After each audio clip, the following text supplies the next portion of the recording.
we go. There we have it. There it is, the intro video. Greetings, friends, and welcome back to another episode of DreamWizard Plays number 395, Disco Elysium from 2019, Part 5. Here we go.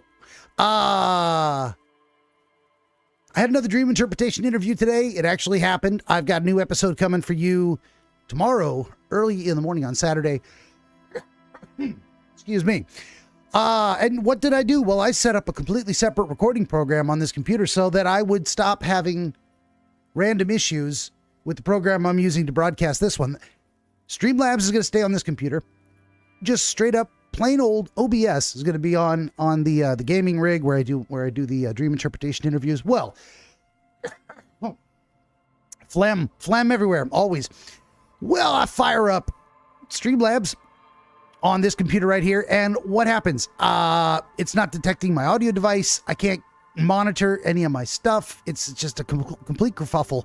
And finally, moments before I went live, it sorted itself out for reasons beyond my comprehension. I didn't do anything. I just clicked a bunch of buttons and put everything back the way it was, and somehow changing it and putting it back the way it was. Maybe that fixed something. I don't know. This is a frustration I was hoping to avoid by not opening the same program on two different machines with different settings. Hey, my life. What are you going to do? Hey, these are first world problems, literally. So we're not going to complain about it too long. But man, that was a hell of a thing. And just I don't know what else to do. It just torques me. I don't know how to fix that problem. I don't know what's going wrong. I don't know why. Happy Friday. I hope you're enjoying it. It has been damn near 90 degrees out there. I finally got the AC on in here for the first time in this new summer upon us, and hopefully you're not hearing that in the silence. It's like a roaring jet engine right over there, like 10 feet away. But I think I've got this compressor set just right that's not going to bother anybody, let alone least of all me or you. The dog doesn't want to get in my lap. He was, and then he got down. And now, there he is. And now he's eating, I guess. Well, that's fine. Let's do the housekeeping, get into the game here. Would you kindly like, share, subscribe, tell your friends, tell them right now, bring them into the chat. It's more fun the more people we have to talk to. You can give me grief for being retarded. You can give me tips on how to play the game better. I welcome all manner of feedback. If you would like to support my work, I have 17 currently available works of historical dream literature. Book 3 in the ABC series, let me turn that towards the camera. Book 1, 2, 3 is right over here. O Nero Chronologia, Volume 1, the first of 3 anthology works collecting shorter pieces of historical dream literature and combining them together for your edification and my remuneration. So, yeah.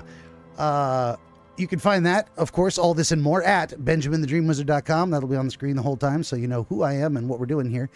Also, if you would head on over to benjaminthedreamwizard.locals.com, you can get this that I have in my hot little hands, the Socialist Champagne. It is a Locals exclusive custom cocktail recipe. When you get there, the name, the tongue-in-cheek name will make a lot more sense, but you got to go and check it out for yourself. So I hope you do, wherever you are within the sound of my voice, be it YouTube, Rumble, Twitch, Trovo, Kick, or the X platform. If you're on X, hey, drop a like, drop a comment, say hello. I won't be able to respond live, but lets me know someone was there. All right, and if you do have a beverage ready, you may join me in the toast. It is, of course, optional, but it's a fun little thing I like to do. Raise your glass. Here we go. Ein Prosit der Gemütlichkeit. Nostrovia. Kanpai.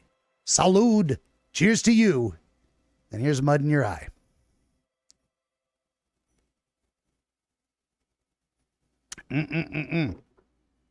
I can recommend, if you're going to drink at all, save it for later in the day, as I do.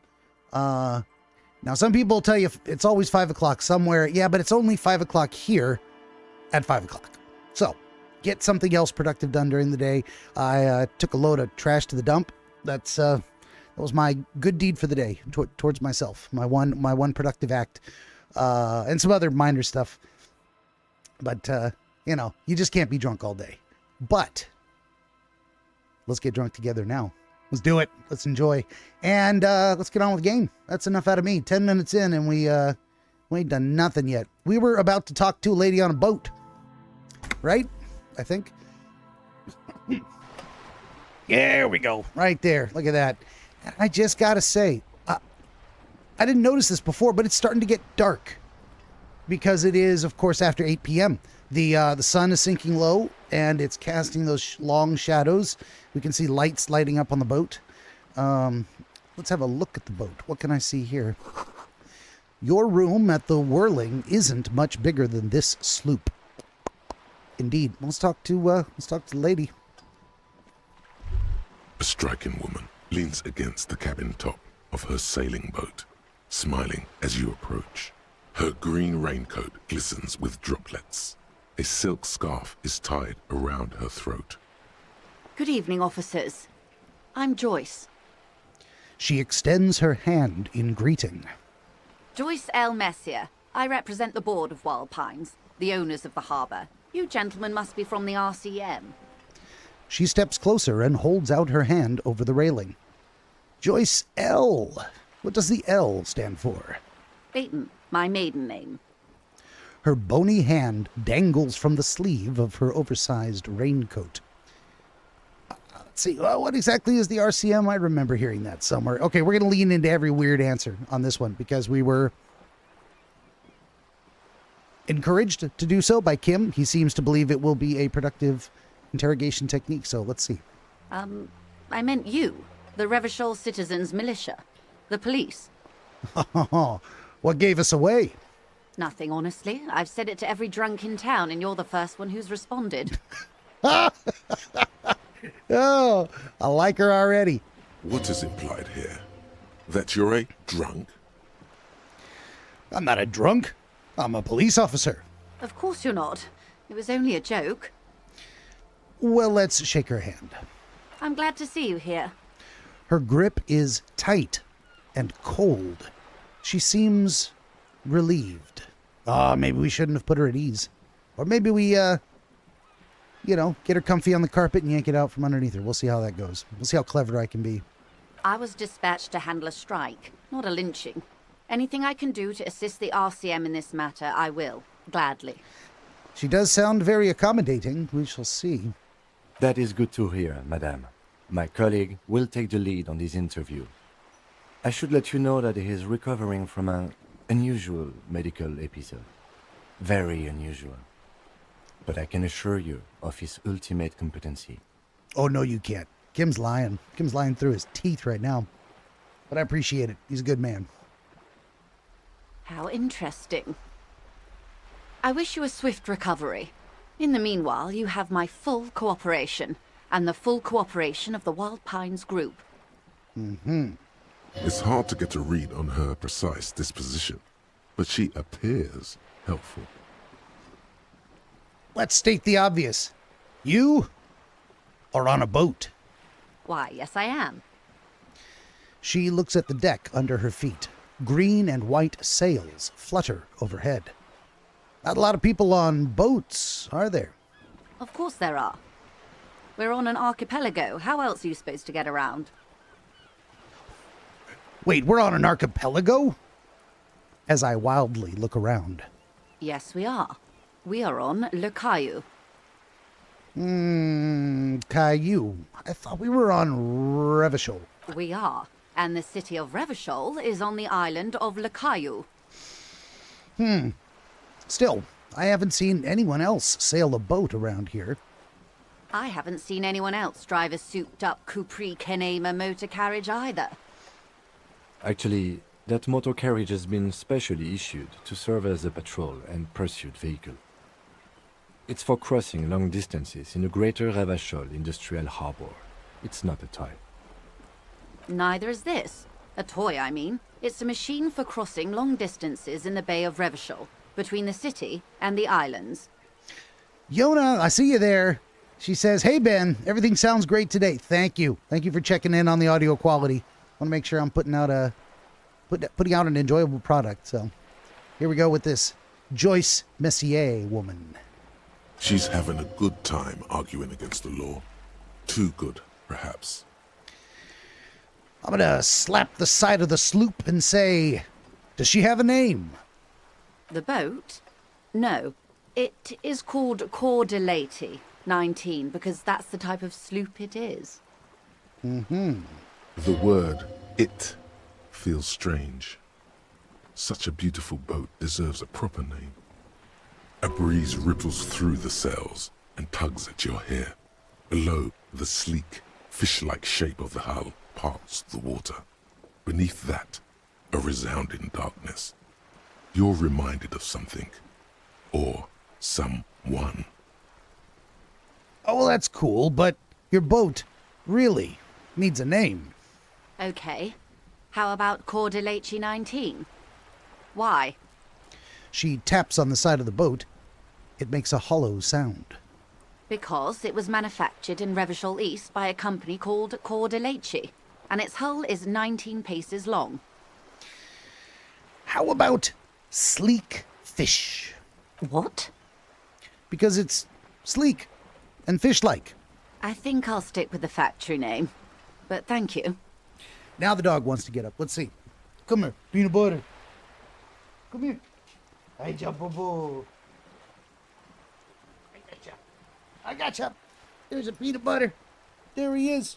Sit down, Boo Boo. Sit down. No, you wanted to get up. Now you got to sit down. Sit down.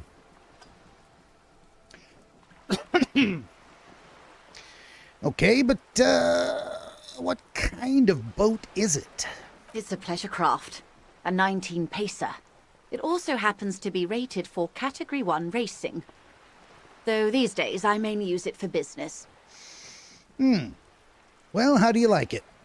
My sloop? I like it a lot. It's the eel's hips, baby.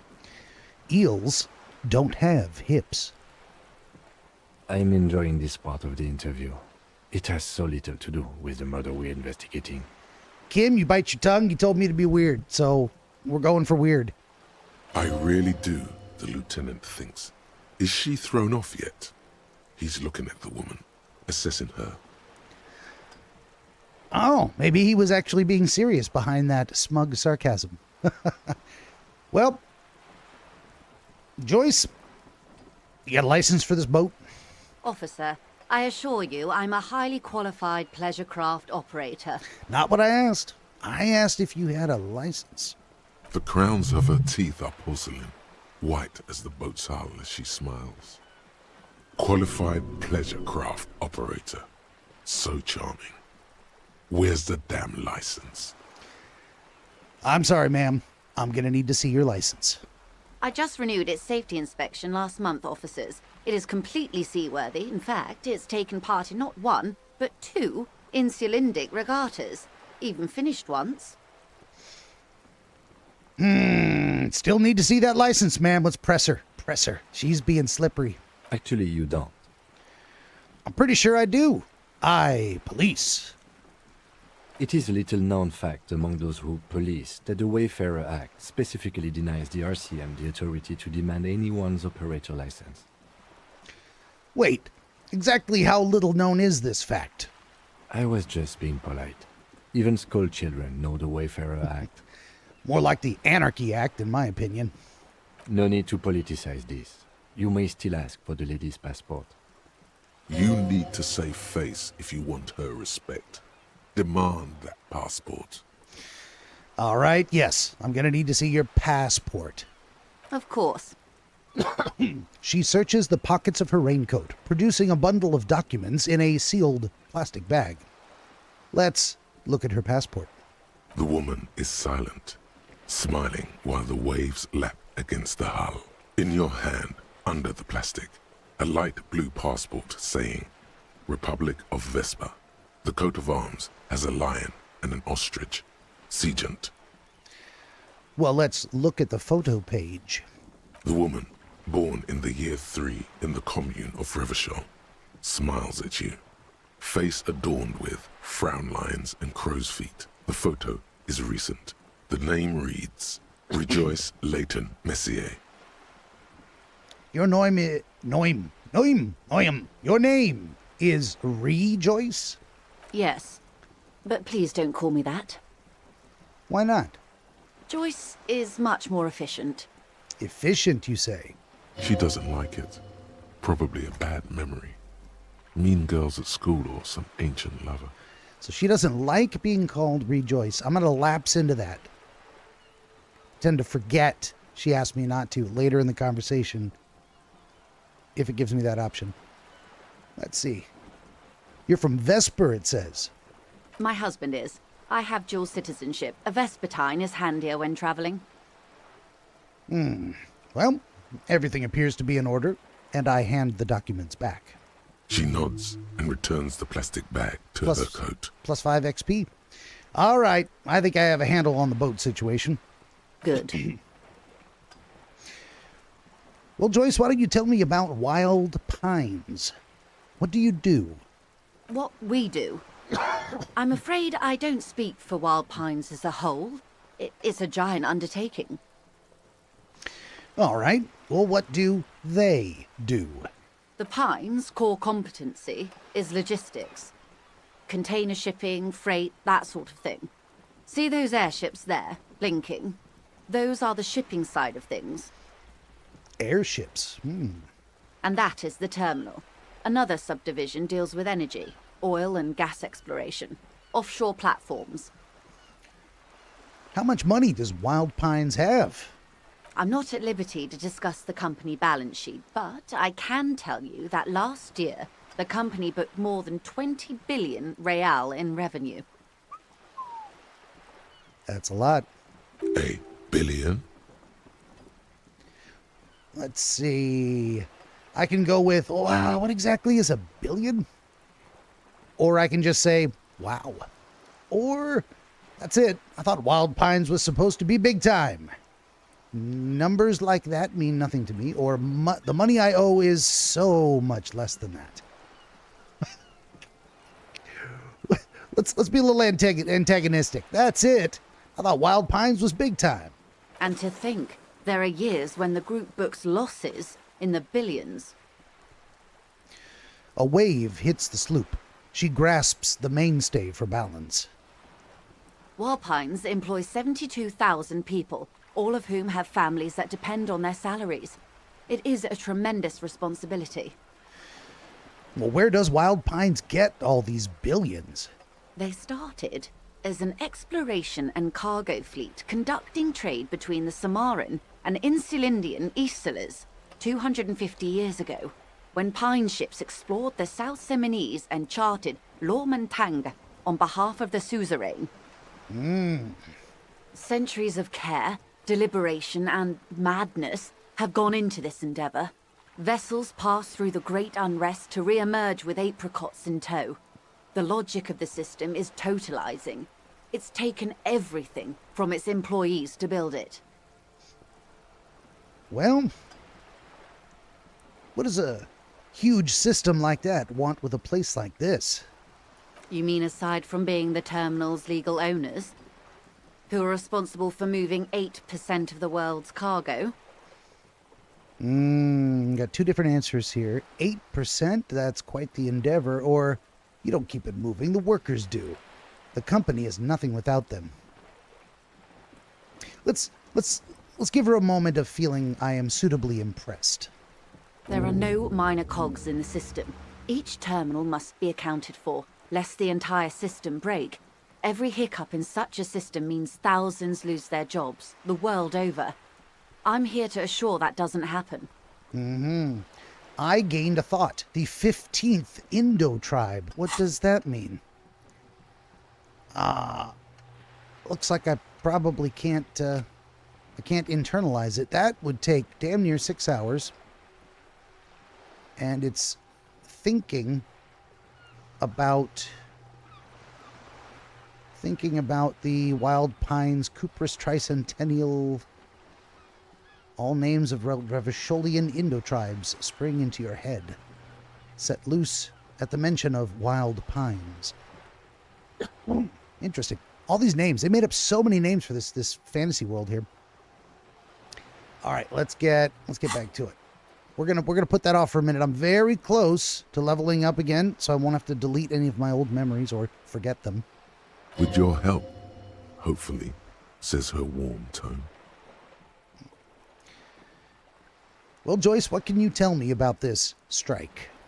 Everything. Right up to, but not including, trade secrets. Wait, what if I want to hear some trade secrets? First, you'd have to repeal the Emergencies Act of Trade in Elements. That gives me the right to silence. It's quite the octopus. An octopus? I will slay it! Good luck is only kept in place by the vested interests of half the civilized world, including your own. What the ma'am means is that the Emergencies Act and the RCM both get their authority from the coalition government. But I am derailing us. You wanted to know about the strike. Yes. What is your role in this, precisely? I believe the official title is Senior Labor Negotiator. In practice, I'm a grocery clerk. I relay the union's demands to Wild Pines and return with Wild Pines' counteroffer. She's a go-between. And how are the talks going? They're not. That's the problem. The union stopped all negotiations a week ago, after that awful lynching took place. Oh, interesting. The murder really is in the middle of everything. Now they won't even let me into the harbor. There's a 2-meter-20 racist behemoth blocking the gates. Yeah. We've met. You mean Measurehead. Yes, Jean-Luc Measurehead. She leans back and rolls her eyes. I ask, how were the talks going before the lynching? Let's say I was not making the kind of progress I'd hoped for when I first arrived. And when did you first arrive? I arrived 3 weeks ago. Yes, in the middle of February. The bay was still partially frozen then. I prefer to do these things on site, like the RCM. But the strike began in December. He says, looking at his notes. I wasn't the original negotiator here. I took over after Mr. Gaumont hit a wall with Mr. Clare, the union boss. Mr. Clare refused to speak with Gaumont despite concessions he'd granted the union in prior negotiations. Some bad blood between those two? This isn't the first time the union has gone on strike. Why would it be? Heavens no.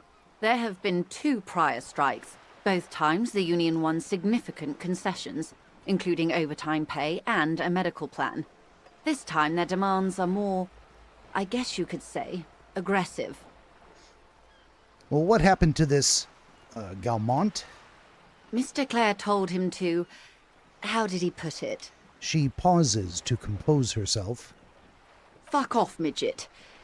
Gaumont is short of stature, you see. Oh, okay then. Yes.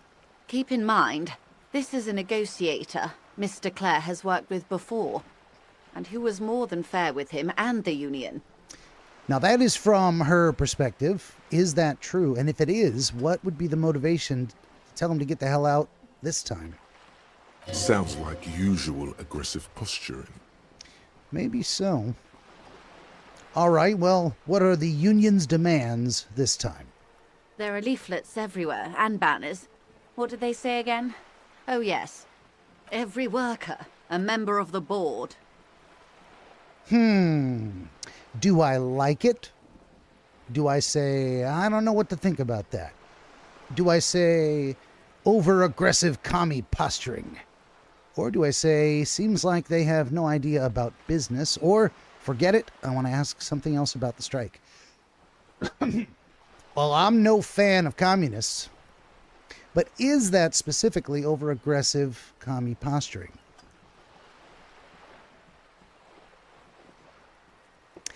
Every worker a member of the board. No, I don't like that at all. I think that is over-aggressive commie posturing. That is workers control the means of production. There can be a board, there can be an owner, and there can be workers treated well, but we're going to go with that is over-aggressive commie posturing. In its defense, another said, demand democracy. Pretty tame stuff compared to every worker a member of the board.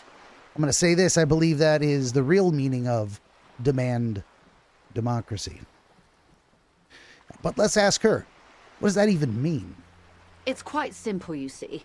Every time the Wild Pines group makes a decision about what?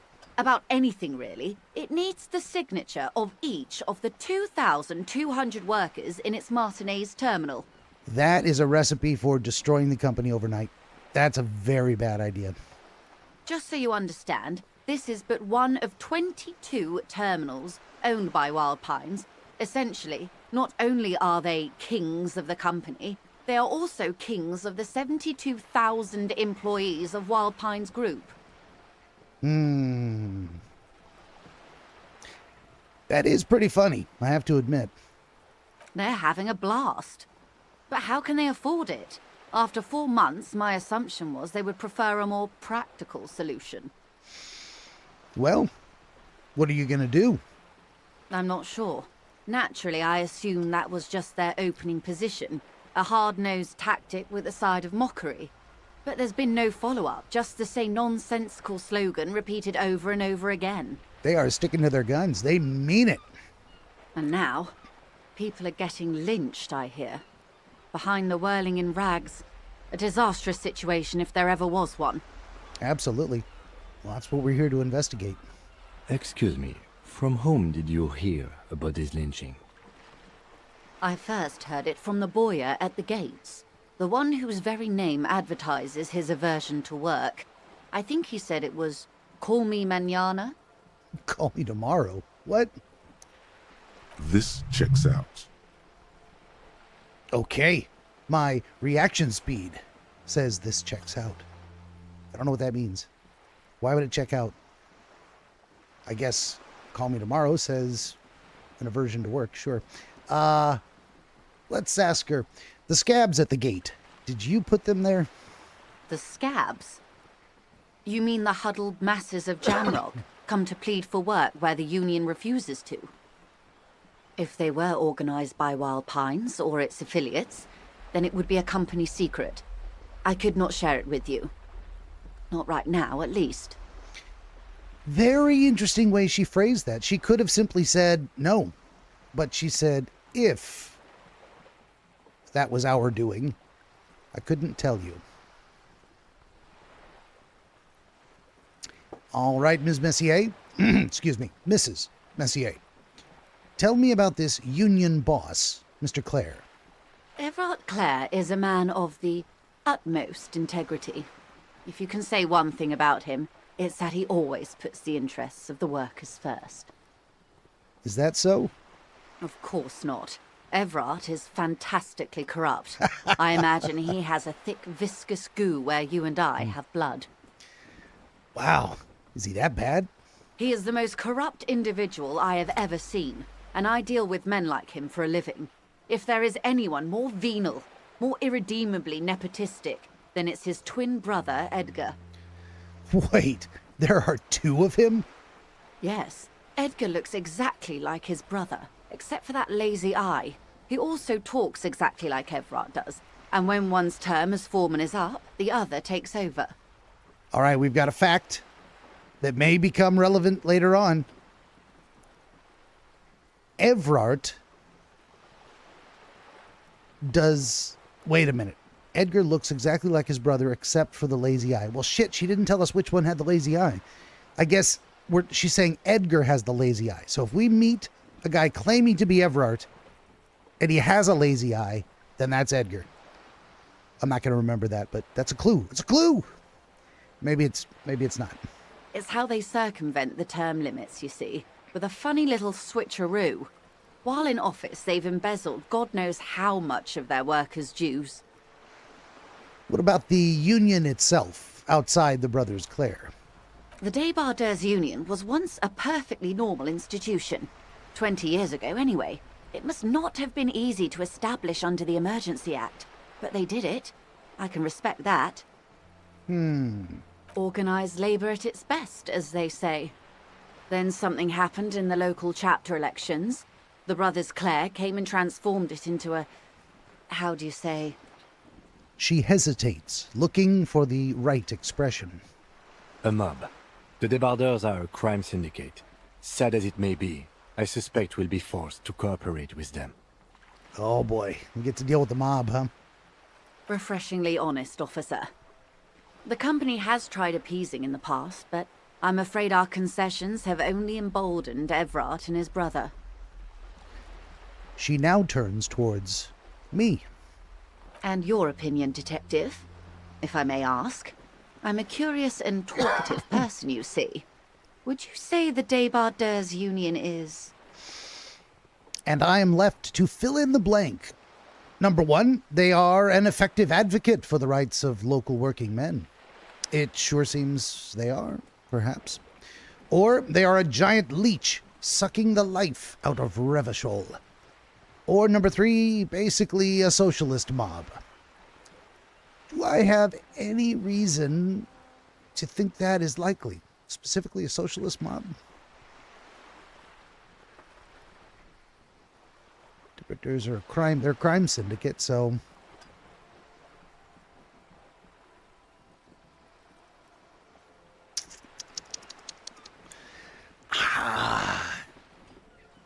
It's complicated. I don't really know which way to go on this one. What do I think of that? I'm generally not in favor of the mob, broadly speaking. Then again, they have a mixed history of doing good and bad in local communities. Sometimes they can effectively advocate for the rights of working people, as long as they keep getting paid. They're basically like a mini local sub-government in a given area. Are they just nothing but a giant leech? Sucking the life out of Revachol. I don't like any of these answers.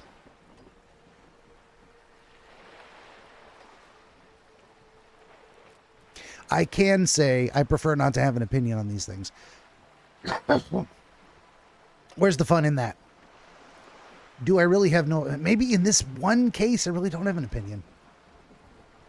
She likes that Kim was refreshingly honest, but do I care what she likes? Did I forget I'm supposed to be trying to throw her off her game? Let's do this. The last time I said they're damn commies. Now I'm going to say they're an effective advocate for the rights of local working men, because those are, I would say, contradictory answers. Let her know, put her into a state of not really knowing where the hell I'm coming from. Let's do that. Why do you think so? Her voice is calm. There is only curiosity there. Let's see. Between Evrart the Human Leech and Measurehead, this union sounds like a motley crew. I'm into it. And wink. Or sounds like they're all Revachol.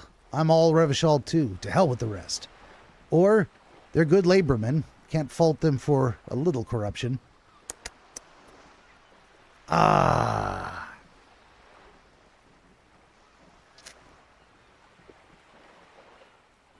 Interesting range. So these were the range of options, because I said I was I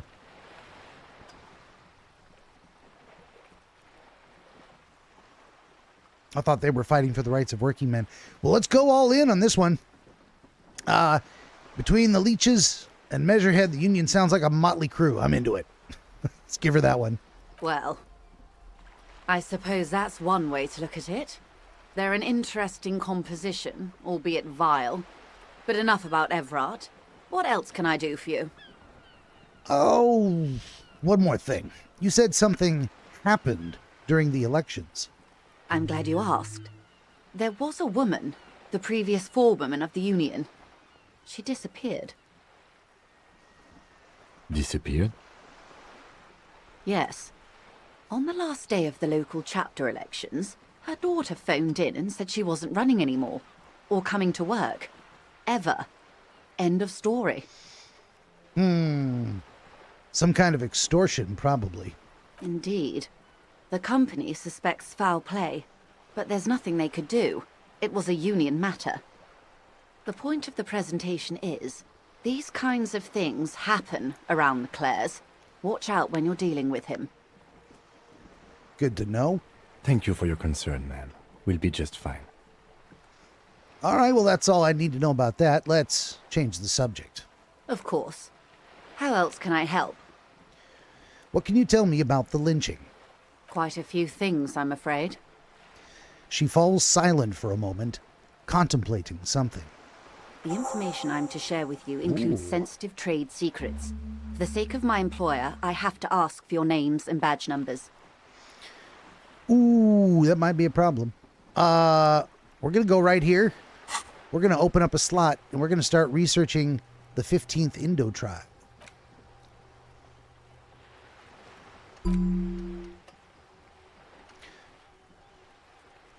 So for just a moment here, wild pines, yada, yada, yada, royal monopolies, octopuses, swordfish, most of them gone now.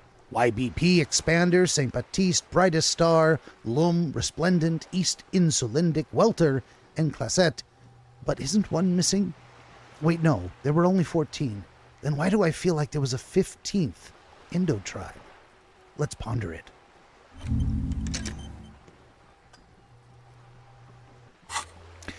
We have opened up something in the notes that I don't remember. And this thing, we're not boosting any of these stats because I'm putting it all into thoughts. Why? I don't know. I have no idea what I'm doing. It is what it is. All right. The information I share with you includes sensitive trade secrets. She's going to need the name and badge number. Let's see. Of course, ma'am. We should have introduced ourselves. I am Lieutenant Kitsuragi from Precinct 57. And this is my colleague from Precinct 41. I'm afraid he doesn't have his badge at the moment. I hope mine will suffice. How curious. Why is that, Detective? She's looking at me for an answer. What am I going to tell her? Awkwardness washes over the conversation. The woman doesn't like this turn of events. There is only one response I can give. Remember when my partner told you I'd recently suffered from an unusual medical episode? My lost badge is related to it. I see. So, are you saying you lost your badge during the course of this episode? Let's say.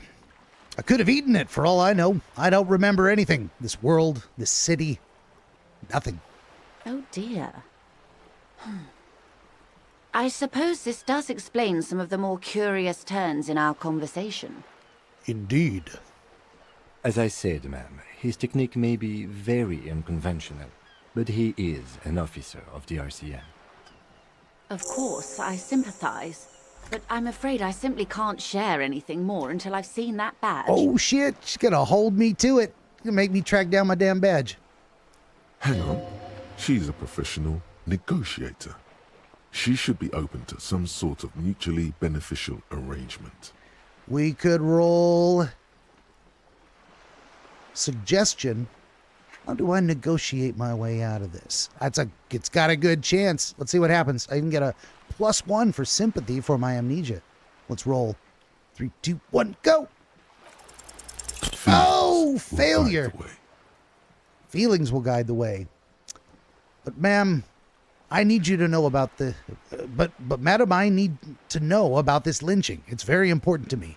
It's the case I'm solving. I assure you, it is no small matter for me either. We all share the responsibility for disarming this situation. I hope you have a badge for me as soon as possible. Let's see. You have so much else. I have only this. This is the entirety of my existence.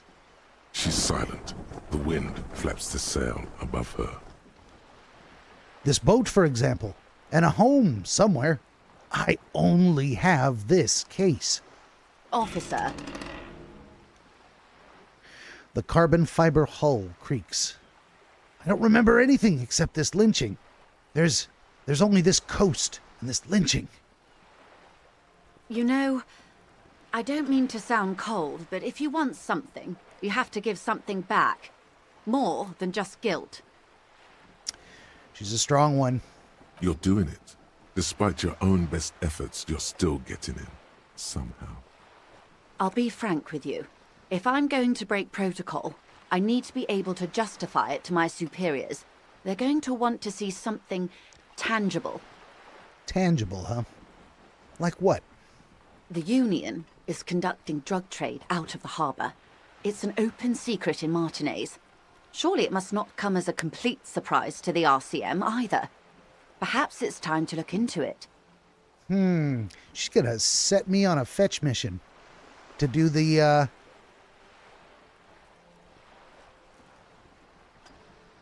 company's dirty work, are they? Or you can find your badge, which honestly seems like a lost cause. It may be. Detective, a word in private before we continue. Excuse us for a moment, madam. Shadows on the water, green plants under a calm surface. Well, let's talk to Kim. This is not going quite as I hoped it would, Detective. The lieutenant's voice is hushed. Well, how did you hope it would go? Honestly, I was expecting you to use your unorthodox technique to keep her off balance and, not volunteer us to be her henchman. Really? I thought it was going so well. This woman is running circles around us. She might have known about your misplaced badge all along, or she's simply an adept improviser. Either way, we've played straight into her hands. Yeah, Kim, the game kind of set me up to think I might have a clever way to throw this gal off balance, but she's just better than me, isn't she? He doesn't let it show, but there is a limit to how much the consequences of your unprofessional behavior can cost the investigation. Let's see. I can apologize. I can ask what he proposes. Or we could just, find my badge.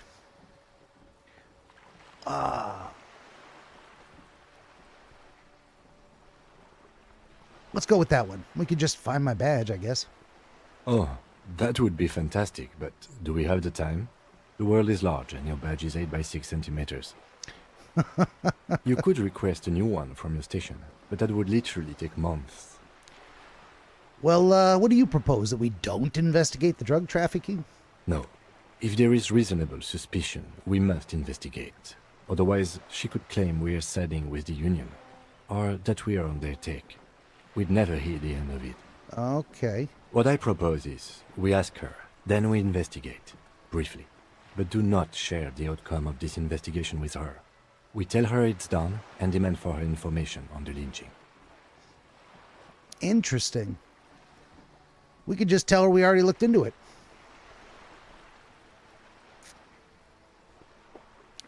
Well, I am going to apologize to Kim.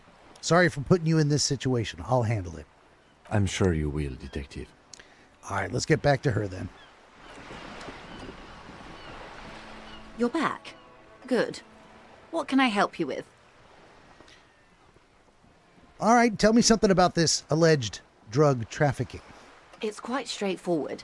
Someone is using Terminal B to smuggle raw ingredients from the Samar and Isola into Revachol with the Union's blessing. Wild Pines has suspected it for years. Ingredients for what, ma'am? Meth and dextroamphetamine, GBL, and various synthetic psychedelics. Honestly, it might be quicker to say what you can't make from the stuff. All right, let me get this straight. The materials come from Samara to Revachol through the terminal? Yes. After they clear the terminal, we lose track. The actual production is taking place at various sites in and around Jamrock Quarter, north of here. Wild Pine seems to be well apprised of the local drug trade, ma'am. Do you mean to say the Union also produces the product? Sells drugs, I mean? We're in logistics. It's our business to know. And no. As far as the company knows, the Union does not produce it.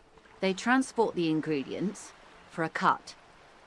And you want us to investigate, huh? Yes, but you won't get anything out of Evrat and the Dockworkers Union. Still, every chain has its weak link. Huh. What do you mean? The lorries. Someone needs to move the ingredients from the harbour into the city. Once they reach Jamrock, they're distributed to a network of local manufacturers, well beyond our grasp. But in transit, they are vulnerable. Perhaps you've noticed that a number of lorries are tangled in a traffic jam at the roundabout just now. Interview the drivers who are still hanging about. One of them might be waiting for a crucial shipment. She gives a knowing look. I'll be explicit. If you find this driver, I will share company secrets with you. Okay. You'll be indebted to her, in a way, but one step ahead of the Union in another. Tell me, though, why didn't you come to the RCM sooner? We did. On more than one occasion. Apparently, there's some sort of inter-precinct disagreement about whose jurisdiction this area falls under. Oh, well, there sure is. We know the company has launched its own probe into the Union's alleged involvement. We also know it's come up empty. It's not just the RCM. No one's been able to find any hard evidence. Well, here's your chance, officers. She says, pointing to the roundabout and the traffic jam of lorries. I say to her, well, it's no coincidence the lorries are stranded there like that, now is it? No. We asked East Motor Track to raise the drawbridge. The road company is a partner of one of our subsidiaries. However... She pauses, looking out to sea. This is a limited time opportunity. Once the complaint has been processed by the Trade Committee, they'll have no choice but to lower the drawbridge, and the operation will continue. She looks to the north. Thousands of litres of raw ingredients will pour onto the streets of Revachol. Not the east across the river, but the west. The vulnerable. The weary. Well, at least this solves one mystery. What is that, Lieutenant? Why I had to call East Motor Track and beg them to open the drawbridge for me. I'd wondered since I first drove in, on my motor carriage. Oh. I am sorry for the inconvenience, Lieutenant Kisaragi, but we need them trapped here. This is a unique opportunity. I'm sure you understand. What proof do you have that the Union is involved? How do you think they're financing this strike? There are thousands of unpaid dock workers going strong for the 4th month straight. It's a fair point. But that is assuming that to be the only way they could do so. There was a shakedown of local businesses preceding the strike. Many were squeezed to bankruptcy to fund it. Mm-hmm. With all due respect to these desert cacti, the contents of a few cash registers cannot provide for 2,000 men. The local businesses can scarcely provide for themselves. So you think the strike is being funded with source ingredients for drugs? Precisely. Smuggled out of that very gate at night, most likely. Then loaded onto lorries and driven to Jamrock. You simply need to find one driver who will open up to you. As luck would have it, a couple days back we met one, didn't we? It sounds like she tried looking into it herself, though she's clearly not the type your typical lorryman would confide in. Let's see. Okay, I've made up my mind about the smuggling investigation. Let's go with that. Yes? We will take the case, probe the drivers, see what it yields. Excellent.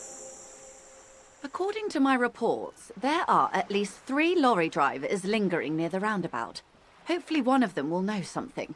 Oh, there's at least 3. We've only met one, because of course we didn't go very far towards the bottom of the map. It may come to nothing, or it may just blow the case wide open. I can keep the drawbridge up for a few more days at least. You should have the time you need. Depends on how long it takes me to beat the game. We'll see. In the meantime, let me know if there's any other way I may be of assistance. Well, how about this? Do you know anything about the tattoos on the dead man? Show her the photo. That's the man who was killed. I'm afraid this is a discussion for once we've cleared the lynching question.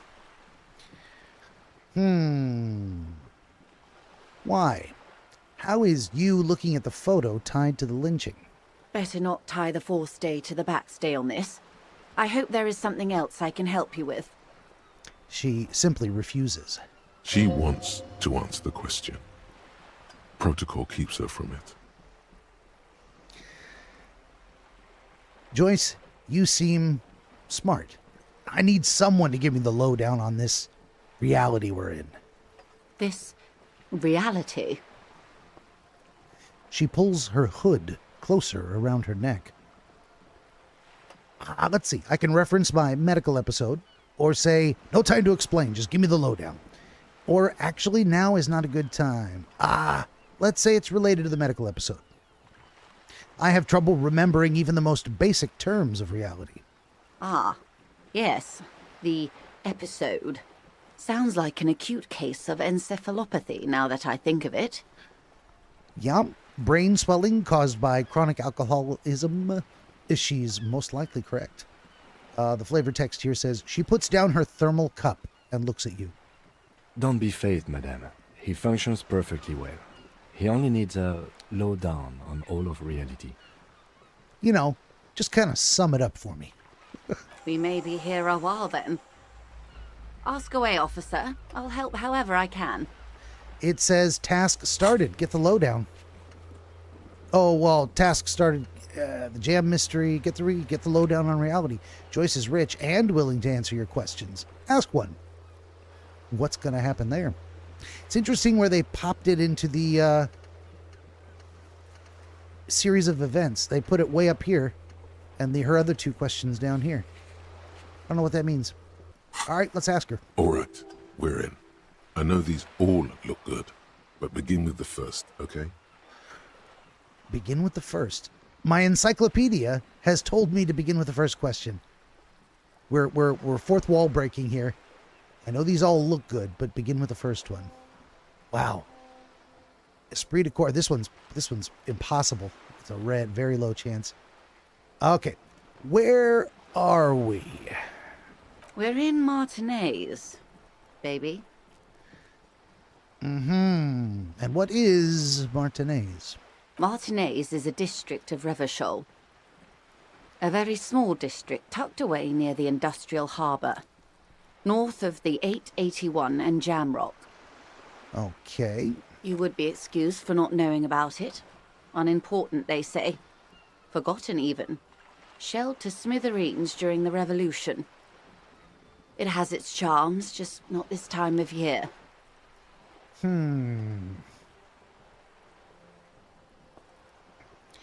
Okay, that's Martinez. What's Revachol? Revachol? Revachol is what you call a city.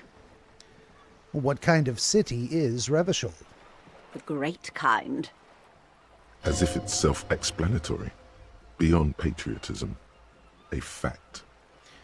What makes Revachol great? History, detective.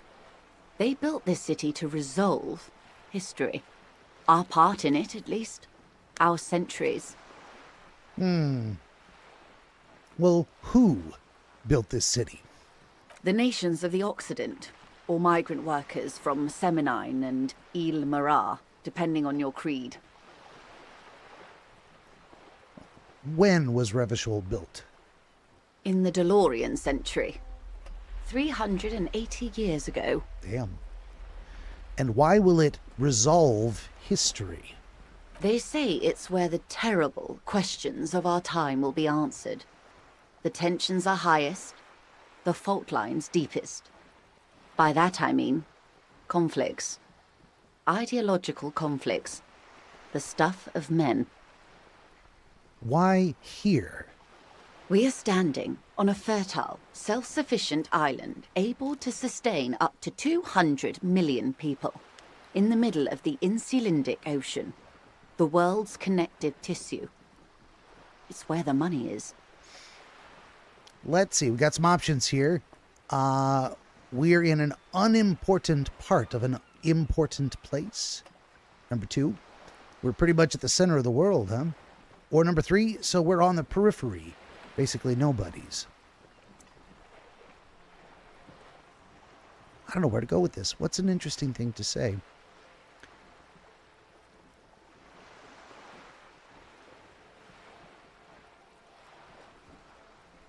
I'm going to say, so we are in an unimportant part of an important place. I think it's fair to say so. Martinez is about She points across the water, where the skyscrapers rise. 22 kilometers from the center of the world. That soldering iron is the bank of the world building. The bottom floors are Insiacom. Coalition government in Cylindian Mission Command. I look out to the sea. Silence. She lowers her hand. The water, the light. It's as though you're seeing it for the first time. There is no recognition, only the immensity of the sea and the cold radiating from it.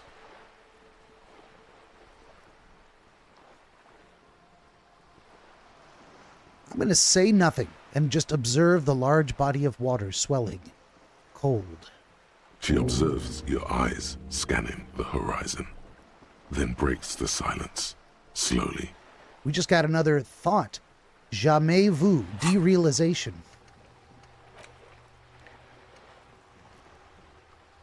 We're going to go back and read that later when I have a chance. Okay. This precarious world one's 50% done. 2 hours remain. And all red checks automatically fail, of course. All right. This is one thought you need to complete. Where are you? Was there something else you wanted to know? I remember something about a lowdown. This has been informative. Thank you, ma'am. I'm sure my memory-impaired partner has many more questions to ask, about even more fundamental aspects of reality. Indeed. Might I suggest not asking them all right now? Ma'am, Messier will be here later too, and tomorrow. Isn't that true, ma'am? Absolutely. My commitment here is long-term. Well, you're right, Lieutenant. I will continue later. It's better not to eat all your candy at once.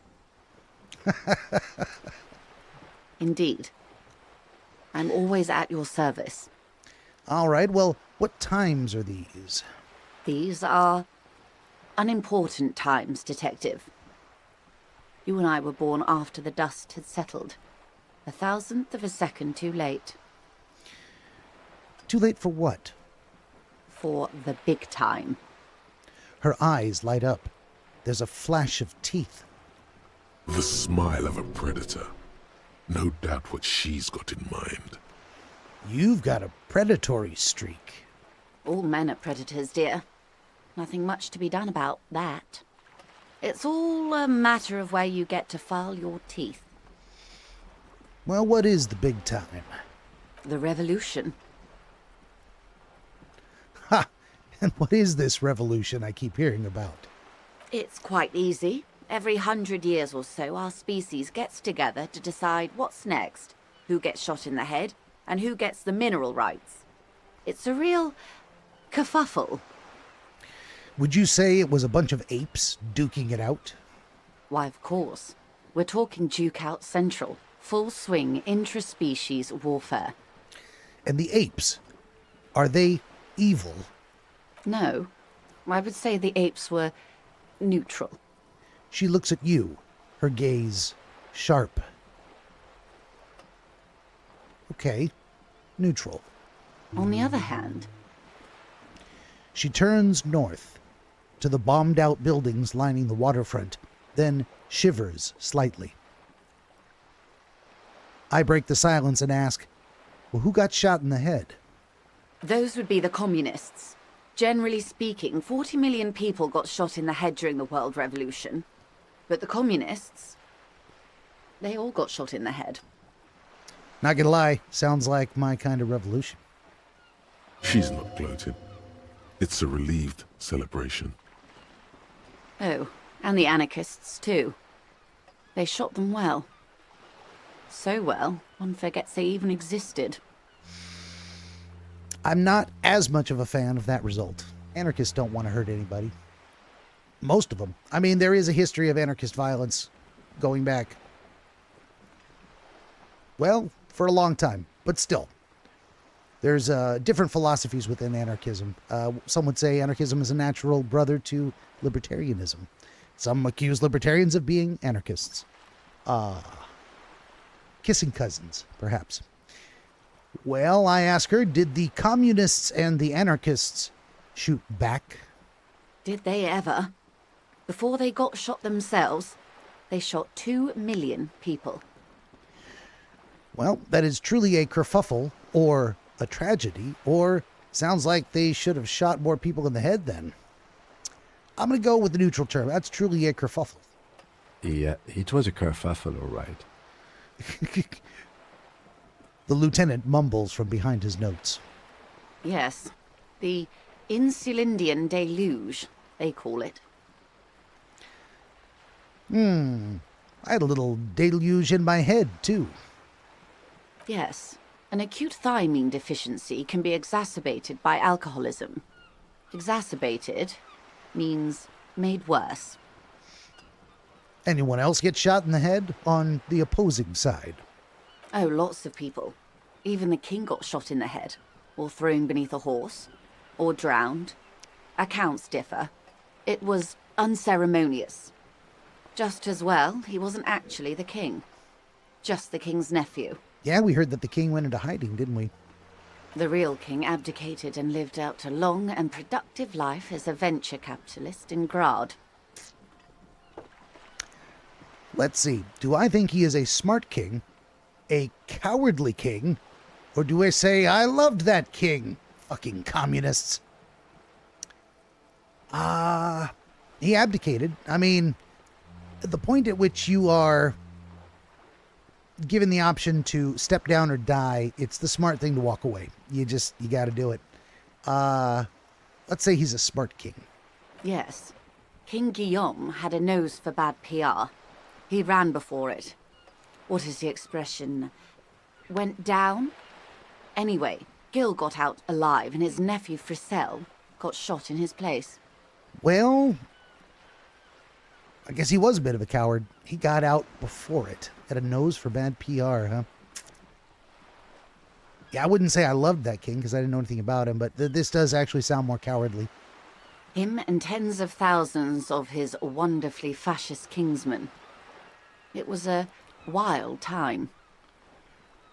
Well, who got the mineral rights? The liberals got the mineral rights. And by mineral rights, I mean everything. Okay, and by liberals, you mean... Liberals are usually middle-class people, Detective. Or the remaining gentry. The beneficiaries of the pre-revolutionary arrangement. Some were rich enough to stay with the Constitution, with monarchy. Big mistake. Others bet on the revolution. They were called the ultras, or ultra-liberals. They fared well. How did the liberals win it all? They didn't win so much as survive. We were the last ones standing when the war ended. Everyone else got shot in the head, remember? Well, if everyone got shot in the head, who was there to surrender to? To foreign intervention. The coalition. Those people really took the mineral rights. Wait, you just said the liberals already took everything. The liberals took everything that wasn't nailed to the ground. The coalition took the ground. The ocean, the laws, and the people. Who are the coalition? The coalition of nations. Grad, Mesk, Vesper, Messina, Oranje, and Sur-le-Clay. The armed center of the world. They landed here and ended the revolution. It was the moralist thing to do. There is bitterness in her voice, tempered with understanding. She is critical, but ultimately understands the cause. What do you mean by moralist? The moralists believe in keeping everything exactly the way it is. They believe in mineral rights, and not shooting people in the head. At least not in the same manner and volume as the others do. They are the long-standing provisional rulers of Revachol now, the coalition government. The rulers of Revachol, and also the world. These guys are strong. Sounds like it. This is their zone of control. They embolden the RCM with crumbs of the same law they took. Technically speaking, you are a moralist. Well, we got some choices here. I can say, I don't think I'm a moralist, ma'am. Or, not just technically, practically as well. I like what I've heard about these people. Or, if always picking the option that doesn't commit to anything, then hell yes I am, and also not.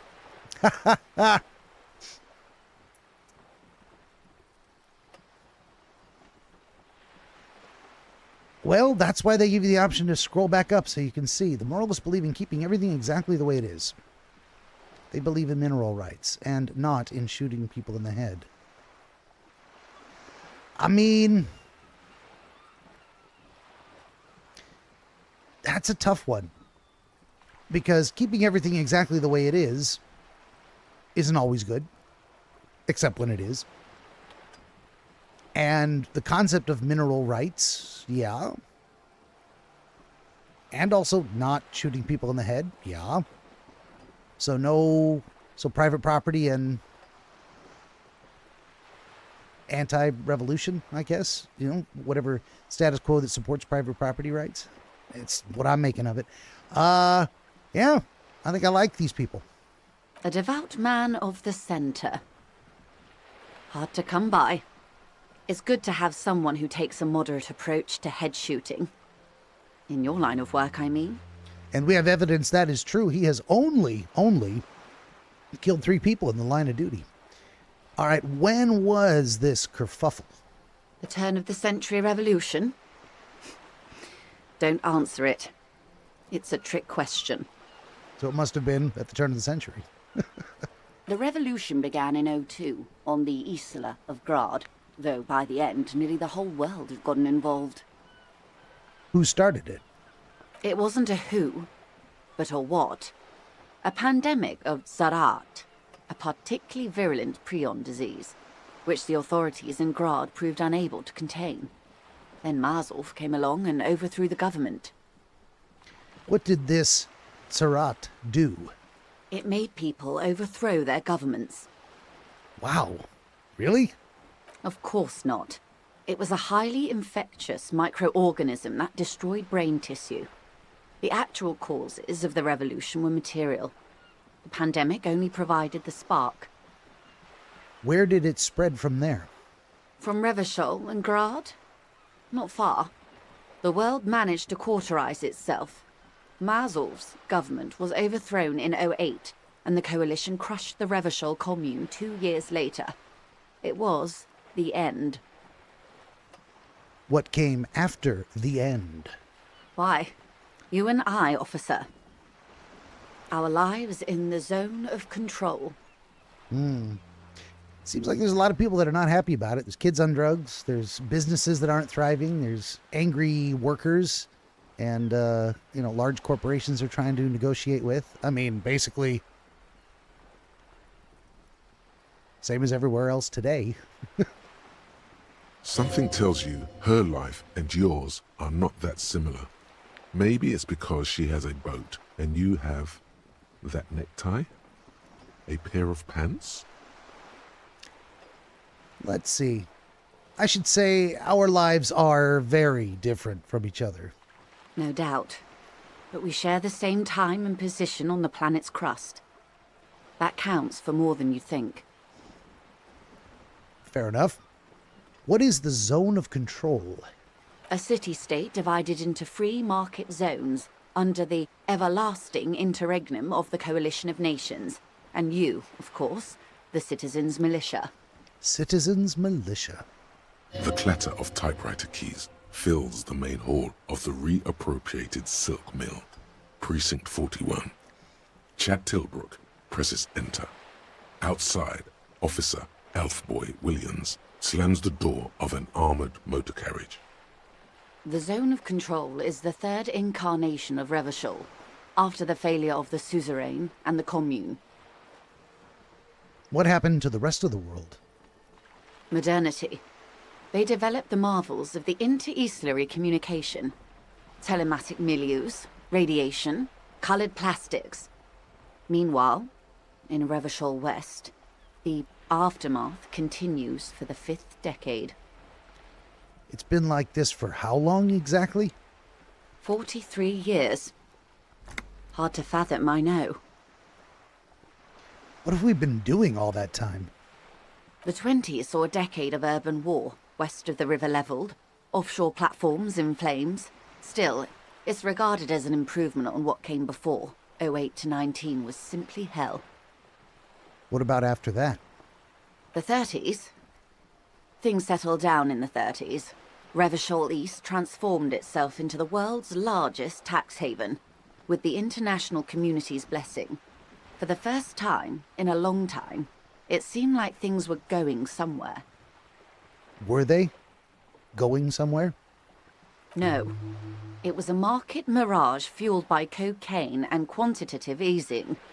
The 40s dispelled it like a cold splash, an Isla-wide hangover, you might say. And here we are. She curtsies. Welcome to reality, baby. Task complete. We got the lowdown on reality. There you go. And plus 70 points. How about that? I guess that's showing we have another completed task. From the looks of it, the 50s haven't been much better for the zone of control. You can see it in her eyes. Days slipping away. You don't seem to be thrilled. I've no right to be dissatisfied. This shirt is Barbara Muscova, this raincoat is impervious to rain and is guaranteed for 100 years. My daughters will wear it. No, it's just... She looks at the crumbling tenements, inked, flecking from the stones. We could have had so much more. Every one of us. If only we played it right. What would you have done differently? Good question. What would you have done differently? Let's see. I can be insistent. I asked you, who are you in all this? Or, I would have sought medical solutions sounded like Sarat drove those people mad. Or, I would have killed more, 400 million if that's what it took. Or, I would have made off with the mineral rights. Or, I don't know what I would have done. I'm going to turn it back on her. I asked you, who are you in all this? And I asked you, past-less detective of the Citizens Militia, what insight has acute encephalopathy given to you? She's going to throw it back on me again, huh? Here's some wisdom, lady. Say the death thing. My inner threat of violence told me to say it, so I should. Should I respond to every urge I have? Let's do it. Let's say I would have killed more. Oh, she's not going to like that. This is a terrible idea, but I'm going to do it. Let's go. I would have killed more. 400 million if that's what it took. The cold runs down your spine as you say the words, like a small electric charge that seeks grounding. I see. A tenth of humanity. The key of history is in the lock. Keep turning at any cost. Let's see here. We got some options. Number one, at any cost, until humanity is free and the age of capital is past. I don't like that one. Number two, until this insanity is crushed and Revachol reigns. A suzerain forever. Or, until it's all mine. Every pigment-drenched black leaf of money in Revachol. Or, until the middle class, the gentry, and the workers are all gone and the age of man is over. Ooh, genocide. Full human extinction genocide. What are we doing here? Free humanity from capital. Crush the insanity so Revachol can reign. That's not anything I would want to do, personally. Until it's all mine. I don't want that either. We're gonna go with the most outrageous answer. Until the middle class, the gentry, and the workers are all gone and the age of man is over. The wind stops, and for a moment, there's silence. The cold dissipates into your parietal lobe, like a dissolved bullet. All is quiet on the Martinez Inlet. I'm getting full-on crazy with this gal. The age of man is over. Over? That's entropolism, the very height of late modernity. Evacuate this world. You may prove a truly modern man yet. She even there's even a word for it. Opinions expressed here do not reflect the official position of the RCM.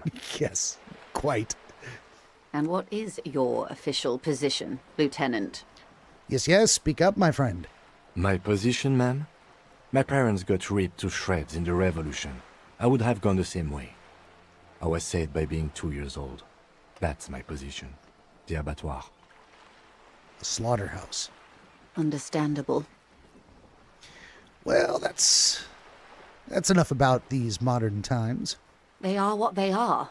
Who knows? An afterbloom may yet come. We can always hope for better days. Anyway, enough sentimentality. Is there anything else you want to know? A legendary role. RCM authority comes from the Coalition. It gives me a +1. Let's leave and come back in here and try this just once. We're not going to try this impossible role. That's all for now. Conclude. Glad to have been of assistance. The little that I know. Anything else? Oh, shit. How did we got there through the tattoo tree. How do I even get back?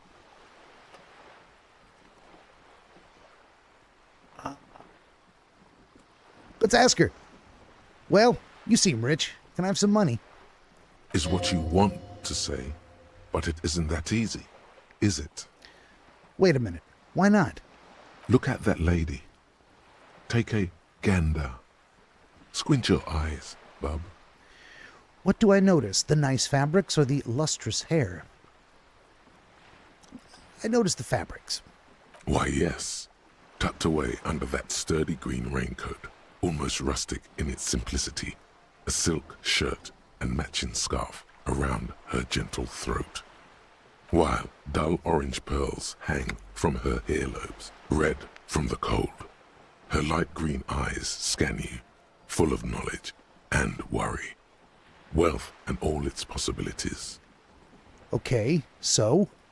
Now look at you, you misery-clad simian, barely able to tie your own laces. Your armpits are lakes. A scythe of booze precedes you. Your hair sticks to your forehead, and your underwear feels uncomfortable. You're poor. Poor as balls. You can't ask this person for money. You're too... Let's see. Am I ashamed? I'm not ashamed. Or, what is this feeling? I've never felt it before. Or, I'm a goddamn working man. I'm not ashamed to take this leech for some dough. Or, as I should be for even considering it. This is a woman, and I'm a man. Or, yes, I should make my own goddamn money by now. Let's run down this tree. I'm gonna start with number 1. Yes. You're too ashamed to ask this person for money. Too scared to belittle yourself in her eyes. Those half-precious stones of Odinel. Oh God, the lieutenant is here too. Do not dishonor the force. As I was saying, Okay. if there's any way I may be of assistance, please don't hesitate to ask. I could try it. I could make a roll. +1, I've heard of the billions they make, and I could roll it. Let's leave and come back and roll it. That's all for now. Of course, Detective. Take care. Is it going to take that option away from me if I go back? We are for sure going to quick save it. Oh, it just auto-saved. Let's talk You're to her back. again. Good. What can I help you with? Now let's ask for money.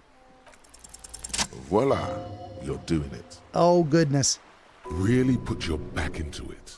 Yell it from the top of your lungs. A physical instrument says yell it from the top of your lungs. I could scream the word money at her. Or, help me, I'm poor. I need money to keep living. Let's do it and see what happens. Ah, yes, of course. I'm sad to hear that. How much do you need? She just doesn't budge. She's like, of course you are, you poor dear. She's surprisingly nonchalant about this. Could it be that she somehow knows more about your predicament than she's letting on? I should tell her I need 130 real. I think if I ask for more, she's not going to give it to me. Should I go for broke? Let's see. I could just ask for as much as I actually need, 130. Or I could ask for 10,000. She might actually give it to me. She owns a boat. But that's a big gap from 130 to 10,000. She's not going to give me $1 billion. I'm not going to ask her for a penny or a dollar. That's stupid. Let's ask for the 130. Let's ask for the 10,000. Let's go for broke. I'm asking for the 10,000. Here we go. Come now, nobody carries that much cash on their person, particularly in a place like Martinez. I'd get robbed. And even if I did, I still would not give you 10,000 real. I would rather buy something nice with it, like expensive hi-fi or a new hydrodynamic E40 sail. Ooh, hydrodynamic E40. Sounds fast. Or I like high-fidelity disco music, too. Let's do that. I like high-fidelity anything, sir. Now, try again, but lower. Let's ask her for the 130. That's a good sum. Not too small, not fantastically large.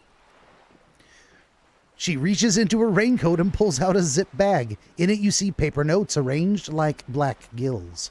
She removes a few notes. She gave me the and hands them 130. to you. The paper is cold and oily to the touch. Well, I should go pay what I owe to the guy, right? Whoa, whoa. Did you see how easy that was? Ask her for more. Toot toot, train to Moneytown.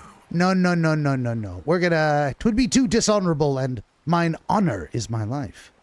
Can you eat honor? Are you an omnivore? Give me a break. I don't need to eat. I'll be fine. So, I hope I didn't just bribe you, officer. It may not be technically illegal under the Emergency Act, but still. Let's see. You bribed me, all right. I'm your little peon now. Or I'm an honorable policeman, one of the few good men in Revachol. Or I'm still getting my head around this whole money concept. You were just helping me out. Do I tell her I'm honorable? I'm gonna say I'm still getting my head around this whole money thing. You're right, ma'am, that donations are permitted under the Emergency Act, unseemly as it may be, as long as they are properly logged with the precinct. Which he most certainly will do. Now, how else can I help the RCM today, besides supplementing its salaries? No, that's all for now. I just wanted to see if we could get some money out of her. We sure did. Jesus. What do we got here? We are now able to, where is it? Like, wasn't there a pay for the damages? Yep. Unsure of how much you owe. Ask Gart. 130. Okay. Well, look at this. On the list of communist, fascist, ultra-liberal, and moralist, I'm mostly fascist, apparently. Very interesting. Although it's still a tight race. It's anybody's race. Good cop, bad cop. I have a score of 5, whatever that means. Superstar cop, I got a score of 2. Apocalypse cop, score of 1. Boring cop, score of 0. All right.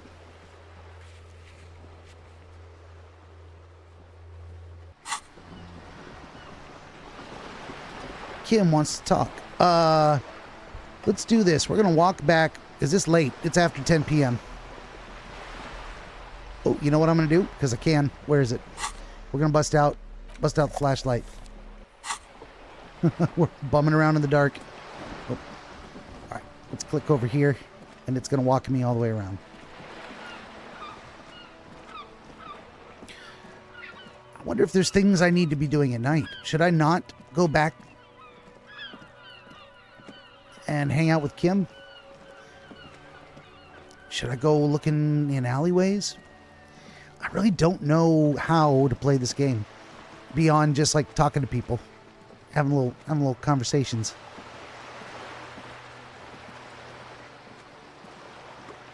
We found the lady on the boat and she gave me money.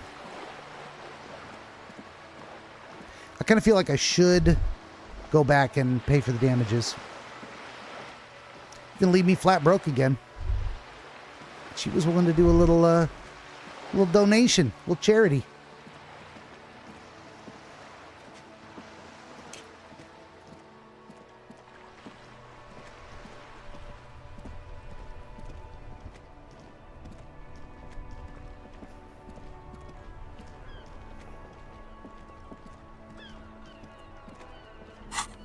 Gonna put away the flashlight because we don't need it anymore. We're back. Maybe we didn't need it at all the whole time.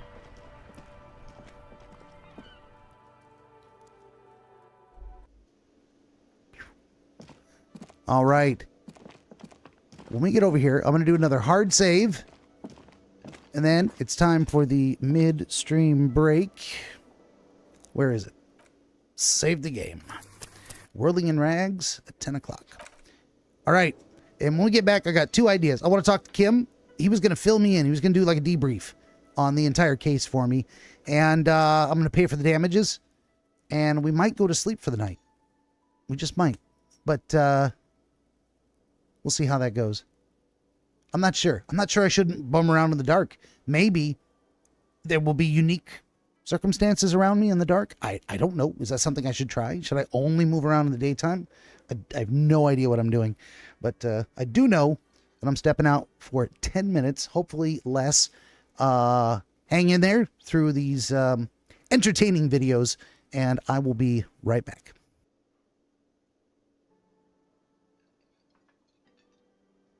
Benjamin the Dream Wizard wants to help you pierce the veil of night and shine the light of understanding upon the mystery of dreams.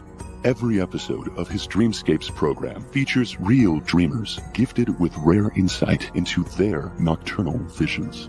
New Dreamscapes episodes appear every week on YouTube, Rumble, Odyssey, and other video hosting platforms, as well as free audiobooks exploring the psychological principles which inform our dream experience, and much, much more. To join the Wizard as a guest, reach out across more than a dozen social media platforms and through the contact page at benjaminthedreamwizard.com, where you will also find the Wizard's growing catalog of historical dream literature available on Amazon, documenting the wisdom and wonder of exploration into the world of dreams over the past 2,000 years. That's Benjamin the Dream Wizard on YouTube and at benjaminthedreamwizard.com.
woods. And at the end of that path is a cabin. And in the basement of that cabin is a princess. You're here to slay her. Wait, what? If you don't, it will be the end of the world. Now hold on a second. Don't you listen to him. What did I ever do to you? She will do everything in her power to stop you. Well, yeah. I don't want to die. She'll charm and she'll lie and she'll promise you the world. And if she has the chance, she will kill you 12 times over. Is he even listening to me? Don't forget, the fate of the world rests on your shoulders. You're not actually going to try and slay me or anything, right? Because I wouldn't if I were you. If you try, I'll kill you. As many times as it takes.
Let's let this play out here. I'm back. I like to finish the videos. I don't know why. I could just stop it at any moment, I guess, but coming soon. Soon enough indeed, we are back. Thanks for hanging in there through the break. Of course, anyone who didn't, I would not be thanking them. Where's that peanut butter? And the dog. He's always... Oh, there he is. Come here, peanut butter. Come here. Come here. There we go. Come here. Okay, I gotcha. There's your peanut butter. Okay. Sit down, buddy. Sit down. Sit. Sit, sit, sit. All right, we're about to have more exciting adventures in listening to people read text. Continuation. Let's, whoa, no. Come over here. Let's talk to, I mean, it says, there's a bouncing dialogue box here. Do we just do that now? Let's just talk to Kim, I guess. We should think about calling it a day, maybe. The nights are still miserably cold this time of year. I haven't paid the cafeteria manager for damages yet. We should take care of that, then. This is money, right? I think I have it now. I'll also take a room at the Whirling. One cannot get much closer to the crime scene. That's true, unless you're going to camp out back. He's proud of you for getting your act together and finding a way to pay back what you owe. Well, good. He didn't seem so proud of me begging, but well, I guess he respects the attempt. All right, well, let's talk to this guy. Can I help you? So, about that money I owe you. Yes. Have you got it? I do got it. Well? Let's see. I can say, here is the 130 real. I can slam the bills down on the counter and say, I hope you choke on it. Or I can say, here it is. Sorry for the trouble. Let's be a little conciliatory. Let's apologize for the trouble. Great. Thank you, officer. That's all I wanted. Payment for services rendered. If you continue to stay here, I just ask that you please pay your nightly bill in advance starting tomorrow. Oh, shit. Pay the nightly bill in advance starting tomorrow. I have one more day before he throws me out. Well, we finished a quest. I gained 70 XP, and I leveled up. He's not sorry about his behavior for your sake. Now that you have money, he really wants to make sure you're not angry with him. I'll unlock the electronic lock to your room. All the doors lock automatically at 9 p.m. Oh. He taps his foot against a metal box installed at the back of the bar counter. Please pay for each night in advance starting tomorrow. 20 real per night. Damn, we got a new quest. Of course, we got to keep paying. Too bad I couldn't have got that 10,000 from that chick. But that was never going to happen. I'll take a room here, too. Kitsuragi opens his wallet. Of course. Always happy to have officers from the RCM as guests. Anything else I can do for you? No, I think that's about it. Goodbye, Garta. We did it. We did a thing. Let's go ahead and, let's quick save it, rather. All right. Well, now we have access to our rooms. I had a thought I was going to try to process this jamais vu derealization. That's going to take 3 hours and 25 minutes of research time. So let's open a slot, confirm, and internalize that thought. And what are we internalizing? Jamais vu derealization. Revachol Special Administrative Region, Le Caillou, the Insulindian Ocean, Coalition Government, Insulindian Mission Command. Name after name, and none of them is familiar. They seem real, but something is wrong. You feel like a kid looking at stickers on the fridge. Trevant, the Apricot Company, World Games 34. You can almost see your hand reaching out for them. Scratch at the corners, see if they peel loose. This feels like the most important of all the thoughts, the one you truly must complete. We're working on it. It's happening. This is going to be a thing. We're doing it. Okay. what do we got? We no longer have a skill point, but we do now have a new mission, which is a find more money to pay guard, and it is time sensitive. We also need to do the end of the day debrief with Kim. Join him on the Whirling in Rags balcony after 2200 when you're calling it a day. All right. We are indeed calling it a day. It's a day. Here we go. Upstairs. I still have no idea what I'm doing or supposed to be doing other than talking to literally everybody I possibly can. So we take him out on the balcony and we get to hear a little story, huh?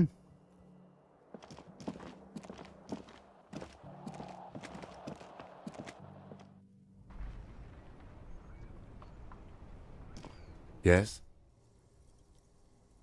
Let's see. Locked.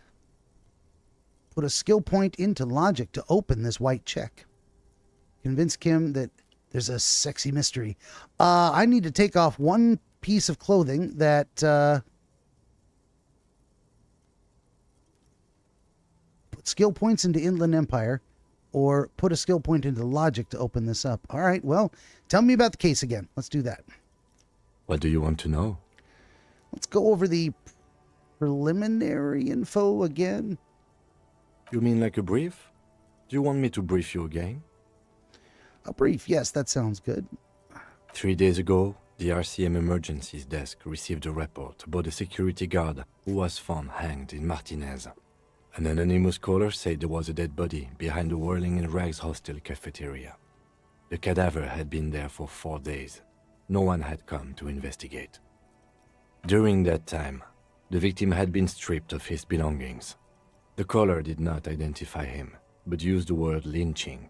There is an ongoing labor dispute between the local dock workers and the logistics company Wild Pines. I was told we should approach the death as part of this dispute. Okay, I've heard all this before. Literally all of these questions I can ask him are grayed out. So, all right, mega cool. I've heard enough. Okay, then. Was there anything else you wanted to know? Actually, I have everything I need for now. Good. Huh. That did not satisfy the quest. Kim can answer any lingering questions you may have about the case. Join him on the balcony after 2200 when you're calling it a day. Excuse me. Am I unable to do so because the questions I have are locked? Is that what's going on? And he will only answer them at the end of the day? Because last time I talked to him, this dialogue tree didn't open up. Let's go back inside and see if I talk to him again. If I get a different dialogue tree. Yes? Nope. He will answer any of these questions anytime.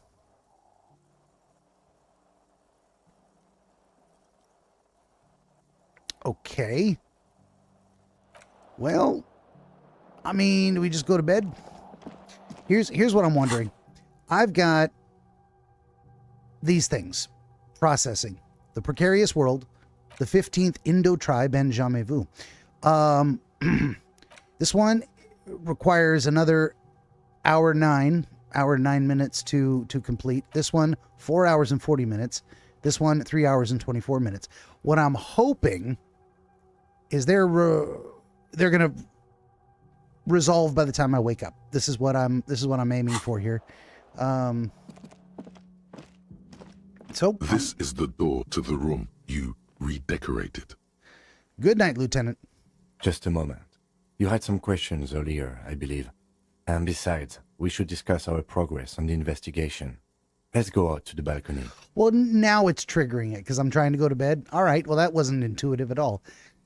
All right, Kim, let's go. And now we go outside. Okay. Psh, whatever.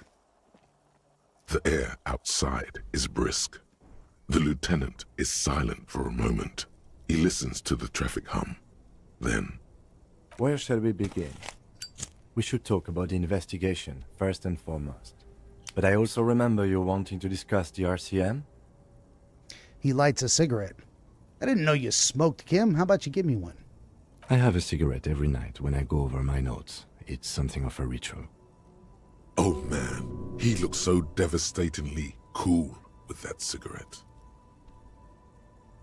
I think I might want to pick up smoking. Do you have any more cigarettes, Kim? I apologize, but I only brought one with me. I have exactly one cigarette every night while going over my notes. All right, well, how did you get so cool? You mean this? This isn't cool. It's an unnecessary trial of will, and unhealthy. Keeping the habit within the parameters he's given himself takes a lot of focus. It would be easier to simply quit. Right then. The debrief. Let's have it. Yes. It's been a long and eventful day. How do you think it went today? Well, we inspected the victim's body, so that's good. It was not easily approachable in that state, but we did it. Our inspection could have been more thorough, as it always can, but we have some leads we can follow up on. The body is still hanging from that tree, which is unfortunate, and there's still much to do at the crime scene. He is not particularly satisfied with your progress, but he doesn't want you to feel completely discouraged. Probably out of fear that you'll just give up and keep drinking. Let's see. I can tell him, don't worry, I'll be in better shape tomorrow. Or, it's all part of the plan, starting from the outside and working back towards the scene of the murder. Or, I'm sorry I couldn't do more today. I'm just not a very good cop, am I? Let's say, don't worry, I'll be in better shape tomorrow. I look forward to that. As for the interviews, we weren't able to find the union leader, Everard Clare, much less interview him, so that's on the to-do list for tomorrow. We tried to interview the Wild Pines rep, but she asked us to do something for her first. Fine, so be it. I have a feeling Joyce knows how dangerous the situation really is. We have to get her to talk to us. He purses his lips. Above all, though, today was exhausting. What's with all the running? You run a lot. Is that a standard Precinct 41 practice? I didn't run at all. I can't run. We went at a snail's pace. I have a really good theory about why you're running so fast, son. Just you wait until we get up tomorrow. Let's see. I could say I don't like to waste time, you know. My mind moves fast. The rest has to try and keep up. Or tell him I'm training for a long-distance run to raise money for charity. Or, yeah, it's just how we roll in Precinct 41. Or, I don't know why I do the things I do, Lieutenant Kitsuragi. I'm going to tell him that because I have no idea what I'm doing. Let's go. It's impressive, especially for a man your age. And in those hills. He nods thoughtfully, tapping his finger on the cigarette. Nice shoes, by the way. I like the green. Goes with the orange. He looks at your snakeskin shoes and smiles suddenly. So, Kim, what are our powers exactly? The RCM. They're quite limited, actually. The power officers of the Revachol Citizens Militia exercise most frequently is imposing fines of up to 1,000 real for offenses, in accordance with an interdepartmental schedule. 1,000? Why not more? The RCM's primary role is to ensure safety. We are not really supposed to play any part in the economic structure of Revachol. Wouldn't that be an easy power to abuse? Yes, although indirectly, as citizens can always request records from their local station. Officers of the RCM have been known to take bribes of less than the prescribed fine amount. It undermines trust in the RCM. Okay. What else? We can arrest people, of course, but rather than bringing someone in directly, it's preferable to serve a station cold sleep. It prevents confusion and overcrowding. Wait, how can you be sure that the arrestee will show up? You can't. Those who don't show up become fugitives, though, and have fewer legal rights when they are eventually caught. It's about power projection. Thus far, they seem to mostly show up. When power calls you, you come. But power itself is a fragile trick of perception. I see. And if someone resists? As you may have gathered from the fact that we are expected to carry a record of our kills, like the one in your watermarks, we are permitted to use whatever force is necessary, and strongly admonished not to abuse that power. Wait, so if I kill someone while I'm on duty? You have to supply compelling evidence for why it was necessary to use lethal force. In these cases, your partner is usually your witness. Not a good position to be in, by the way. Internal Affairs handles these cases thoroughly, by cross-examining you for inconsistencies. It is hard to cover for anyone, which is for the best. What happens to the people we convict? We don't convict. We arrest and send them to coalition government courts in Couron and La Delta. The prosecution works off our testimonies and records, which is why it's paramount to keep them. He taps on his coat pocket where he keeps his notes. All right, and who makes all these rules? The coalition government? Yes, the international community's mission in Ravachol, and the moral intern more broadly. Moral intern, huh? The RCM was formed by the coalition government to restore order in the international zone after the revolution. So we did. Now we attempt to maintain that order. No more, no less. His gaze is absently fixed on a window below that just went dark. Or perhaps it is better to say we were allowed to form. It's a point of contention whether the citizens of Ravachol or the coalition government founded the RCM.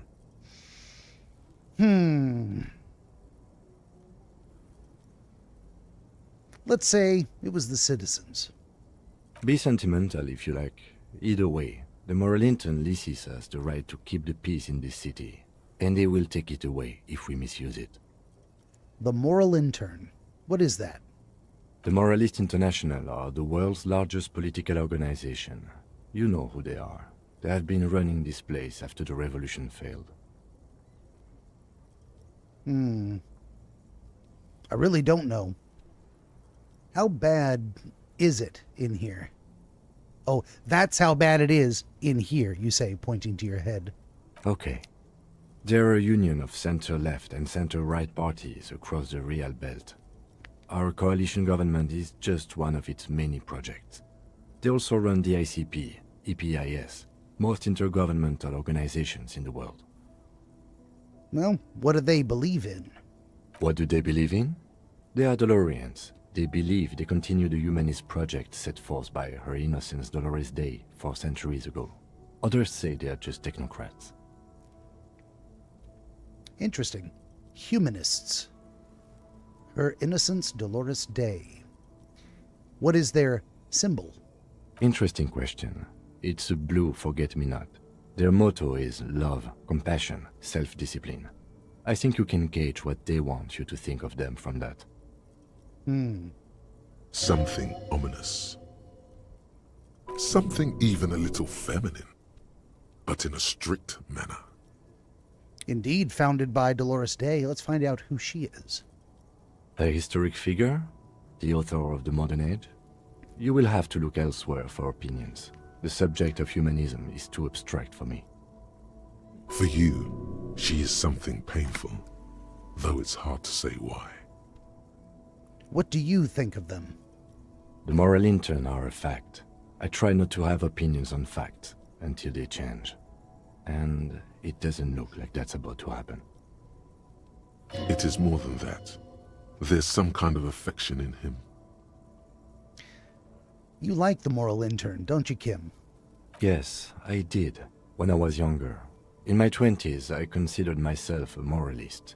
A blue forget-me-not, a piece of the sky. They're not all that bad. But the years have changed that. I don't know what I believe in now. No, I believe in the RCM. That's enough for me. Well, I have an opinion on the moral intern. Do you? The lieutenant arches his brow, then pulls on his cigarette. It's a slim white thing in his fingers. Well, we got a range of options here. We can say, number one, things are bad out there. Point to the city. We need them here, giving us the right to police Ravachol. Number two, they've done an awful job here. Have you seen this place? This isn't humanism. Number three, we are stooges of the world's biggest bourgeois organization protecting bourgeois rights. Or just mutter silently, immigrants, liberal kips, fucking men are turning into women. Or, on second thought, I don't have an opinion.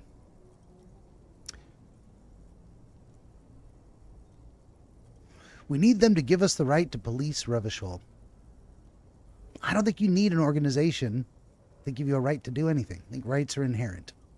They've done an awful job here. Have you seen this place? That's possible. Should they be doing more? Or should they step out of the way? Either way. Or we are stooges of the bourgeois. Or I can just go for muttering silently about immigrants, liberals. I'm torn. I like that answer. I like muttering silently. I also like saying they've done an awful job.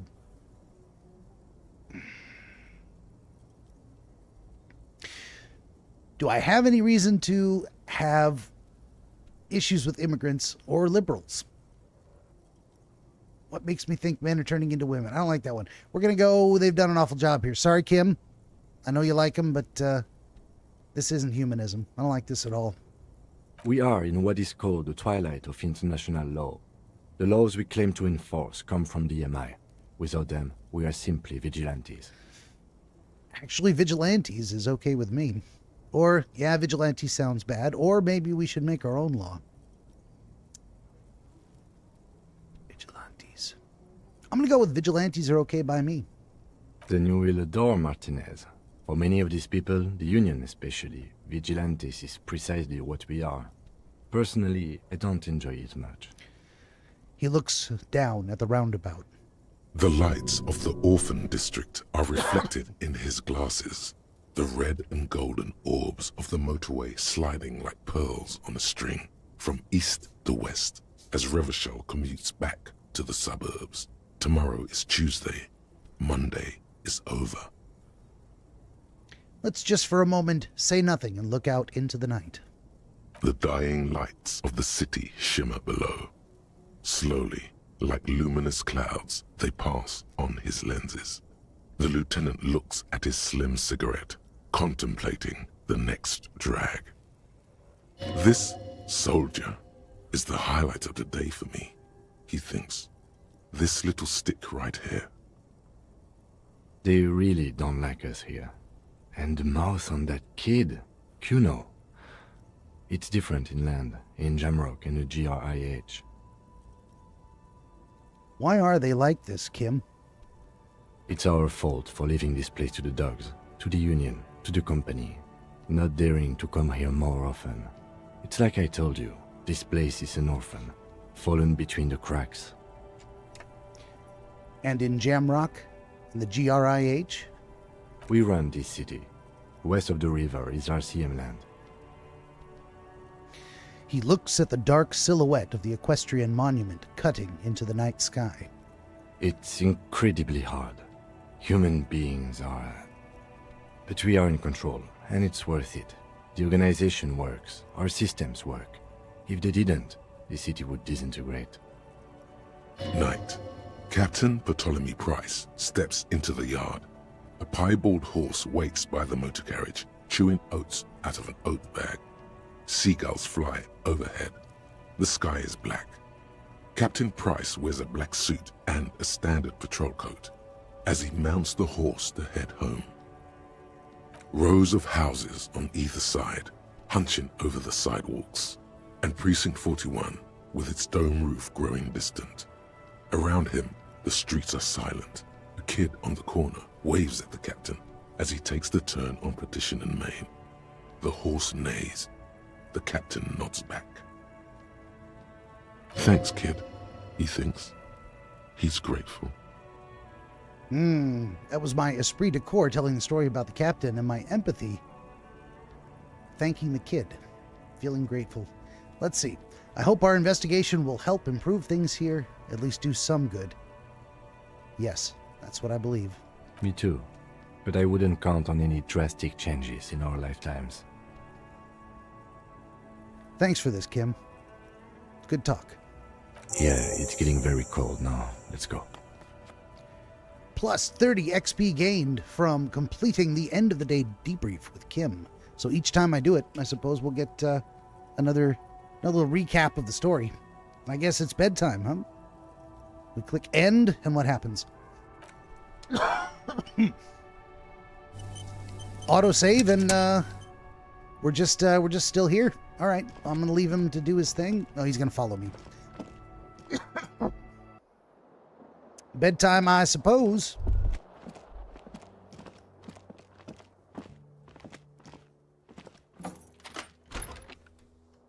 See you in the morning, he says. Oh, and he goes to that room next to mine. Of course he does. Does that mean I can come over here and knock on this door? Let's see what happens if I do.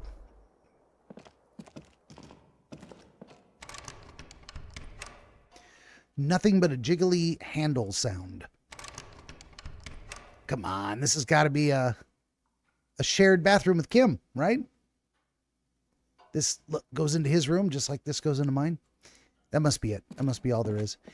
Here's the question, though. Should I go to bed? I'm going to burn a lot of time that I could spend investigating without Kim. I could go roll around and do my own thing. Should I do that?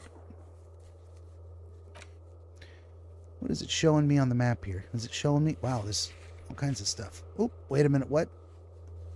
Horseback monument. Apparently I could retry a roll at the horseback monument. White. Those in white are available to try again. Okay. Damaged ledger. Interfacing. Well, I would love to do that. How do I do that?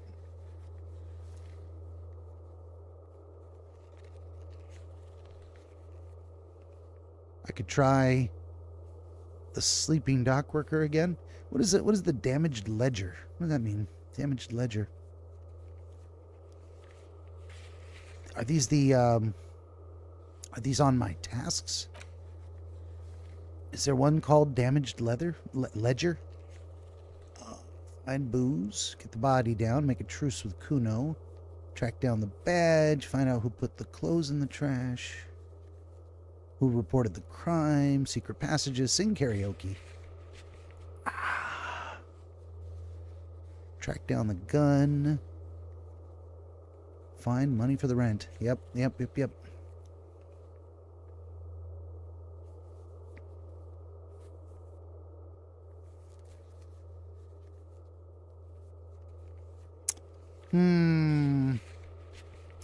What? What are we doing with a damaged ledger? What does that mean? Damaged ledger. How am I supposed to know where to find these things? I mean, it says it's somewhere inside this building, right? It must be.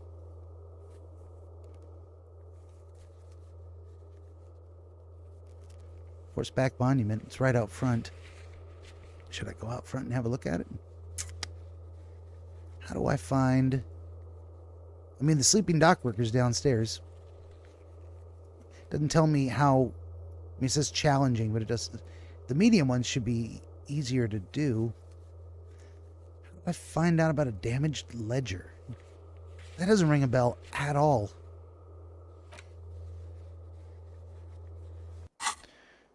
Well, let's poke around. At the very least, we'll try and wake up the dock worker again. And maybe pop outside and go look at that statue. Oh, I should save it. Quick save, just in case. Maybe going outside is hazardous to my health. And I shouldn't do that. We're going to try this dock worker one more time. The worker is in a deep slumber. Hey, anti-dream task force +1 ruckus talking to Gart. We got a high chance. I just saved it, so let's do this. Let's do it. The worker continues to nag. All right, reload. Load game, last quick save. Cheating, yes. And I'll do it every time. Especially since the game locks you out of some of these things. If you're in the middle of a conversation, you can't save, you gotta just roll with it and see what happens. The worker is in a deep slumber. There is only one way to wake this bone idol from his slumber. Roar like a hurricane. Rip the buildings from the earth. No words, just a primal scream. Here we go. Why the yelling, man? The 30-something man slowly lifts his head and gives you a pensive look. Let's see. You're alive! You looked out for the count there. Wait, what? I was just sleeping. What do you want, officer? Officer, even after a rude awakening, this dock worker respects the police more than they usually do, at least. Well, you see anything interesting in your dreams? Thank God, no. Let's see here. Tell me, was it a bliss free of X somethings? The worker stares at you, his eyes dry from sleep. A web of wrinkles covers his tanned forehead. I don't know what you're talking about, kind sir. But when I'm out, then I'm really out. No X anything. Just quality time. Quality time, he says. A little me time in the abyssal pelagic zone. You can never return to it now. Only detective work remains. Wakefulness and detection. Let's see. Let's point to the writing on his overalls and say, tell me about Wild Pines. That's the name of my employer. I work in logistics. He doesn't sound too enthusiastic about this. Well, how's that going for you? How's it going? The dock worker lets out a big yawn, then stares at the cafeteria's terrace doors. Some fingerprints glisten on the glass. Haven't you noticed what's going on outside? Of course. It's a total madhouse. Good. Then you understand the gist of it. We would all be better off without the employers and their employment. Is that so? For one, I could get some goddamn shut-eye. Right to sleep, I say. Why are you sleeping here while the others are out striking? They got it. Majoret's got it. He's guarding the gate. I'm just getting some sleep. Or was. The way he says measurehead implies ultimate trust in this head reckoner's physical prowess. Who do you figure is behind organizing the strike? We are. The workers. The union. We know what we need. What's right for us. You mean there's no leader? Okay. I guess there's also Everard. He's in charge of the union. He's smart. Knows how to negotiate. He's got our back. How about that dead body out in the yard? You know anything about that? Yeah. What about it? I'm just trying to find out what you know about it. You know, people die here every day. Someone's found in a ditch, another one falls in a manhole, a third one gets eaten by stray dogs. If someone has decided to die on top of a tree, then how is it my concern? Well, someone has to look into it. Looks like that someone is me. Tell me what you know. I can tell you this. Trouble's ahead. Almost certainly, huh? You have a pretty solid feeling that the man's not just mouthing off. He's strong, but even he has reasons to be cautious here. Looks to me like the trouble is already here. Or how else would you call a dead man hanging from a tree? They say your guy was a killer. Your tree man. He has friends, same as him, killers. There's only one thing they know well. How to wreak havoc. You're saying... Oh, let's see. He has friends. Wait. Who says that? Everyone. It's a local rumor. Okay. You're saying things might get violent around here, huh? You heard what I said. Draw your own conclusions. That's all I know, and I prefer to keep it this way. All right, let's change the subject. Point at the spilled bottle of rum and ask, "Is that yours?" Indeed. Help yourself to some. Wait. No. Oh, it's empty. Sorry about that, pal. All right. I'll let you sleep. The dock worker doesn't answer. His head is already back down on the table, in sweet sleep. Well, we got some extra XP going through that conversation, and I leveled up, meaning what? I don't know, or where to put the points. All right, we did it. We woke up the guy. We're gonna quick save it again. I'm gonna go outside and have a look at that statue. Also, kind of curious about this whole ledger thing. What the hell is a ledger? Damaged ledger.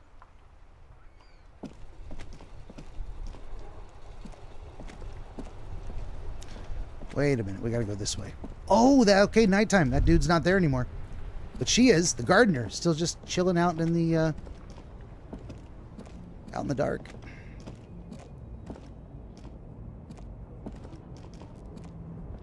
I feel like I should put on a flashlight. Let's do it.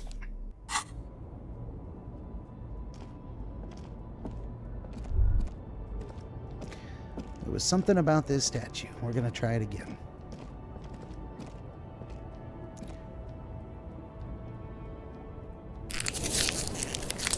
Might as well heal up my morale. Oh no, it gets healed when I go to bed. I should have saved that. Whatever. An old monument stands in the middle of the traffic island, pointing toward the sea.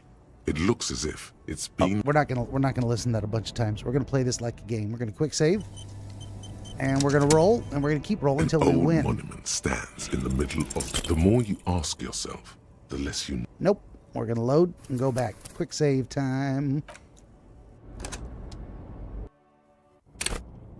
Here we go. An old monument stands in the more you ask yourself, the less you know. Failure. Load game.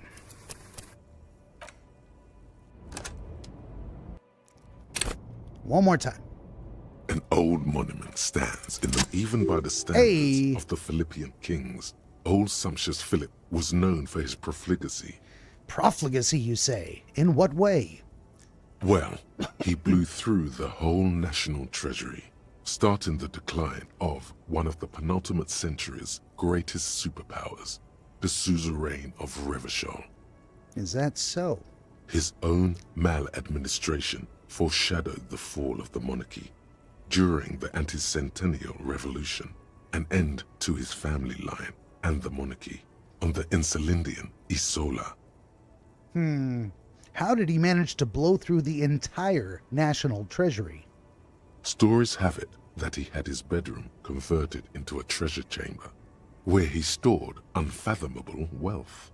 Krugerrands, bars of gold, ornate weaponry, armor, and various chalices. He called it the Sol Aurum. It was obscene. There were whispers he slept on a huge pile of gold-dipped feathers, like some obese dragon, instead of a bed, like a normal person. The man certainly knew how to live, says the horrific necktie. Although I gotta say, sleeping on gold-dipped anything sounds painful. It does not sound... The whole point of feathers is they're soft. Dipped in gold, not so much. Let's see. I would like to sleep on gold, hustler style. Or, the king is the king, he can do what he wants. Or wait, really? That's no way to... There's no way that's true. I'm going with, there's no way that's true.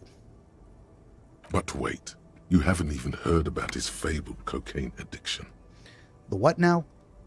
You see, old Philippe wasn't just good at squandering the national treasury on gold and ceremonial weaponry. He was also a prodigious snorter of nose candy. Wait, my electrochemistry is going to speak up. Here we go. Not just any nose candy, though. We're talking Royal Philippian Blow, allegedly twice as potent as the stuff you find nowadays, and purple. Philippian cocaine was purple. Let's see. So he was addicted to nose candy, huh? A bloated druggie? That's what the revolutionaries said 150 years later. right before they emptied out the royal mausoleum and dumped His Majesty's mortal remains in the Insulindian Bay. Okay, where is he buried now? Beneath the cold waters of the Insulindian Bay, thrown there by the revolutionaries after they cleaned out the royal mausoleum. As I just said, says your encyclopedia. A group of marble pleurons still surround the king's vandalized tomb. A deathly cold wind sweeps up candy wrappers and old newspapers. Ooh, nice sneeze. All right, well, what happened to this statue here? The original was blown apart by communards, then further damaged during the landing of the coalition's airships during the turn-of-the-century revolution, when Martinez was leveled. Again, why do I get the sneezies sitting here? All right, who restored this monument, or tried to? Some years ago, a group of liberal, artistically inclined individuals, designers mostly, thought it would be ironic to restore the statue of the most wasteful ruler of Revachol in the poorest part of the city. Well, sure. The statue is supposed to capture the moment it was blown apart, like an instant frozen in time, a rare butterfly trapped in amber, floating on a sea of shit. I'm going to say that is brilliant. So funny. Very nihilistic. People in Martinez tend to disagree, as do many prominent art critics and thought leaders with more nuanced social awareness than the young ironists. Okay. Philip III, the squanderer, however, with his bronze face up in the air, doesn't seem concerned about what the hoi polloi think of him in death. Well, there we go. We did it. We got +5 XP and had a little chat about the statue. Quick save again. We got points. I am not going to spend a point on anything. Rather than trying to guess what I should do, I should look at unfinished tasks and try and level up those. Or I'm going to be saving them to open slots, which hopefully will be completed by morning, is one of the next things I'm going to try to do. But I'm very curious about, so how do I deal with this damaged ledger? Where do I find a damaged ledger? Apparently it's supposed to be inside.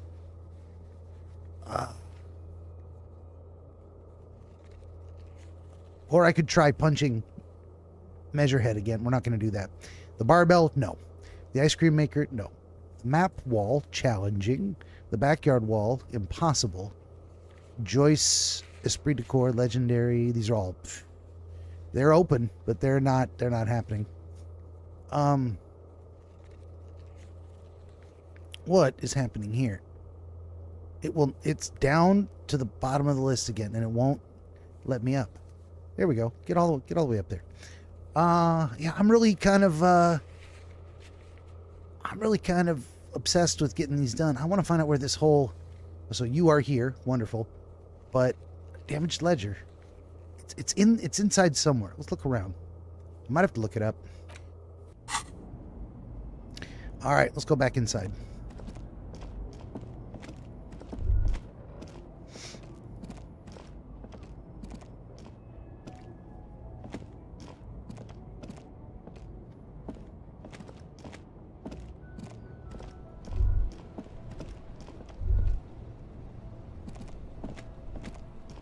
Looks like we can put away our flashlight again.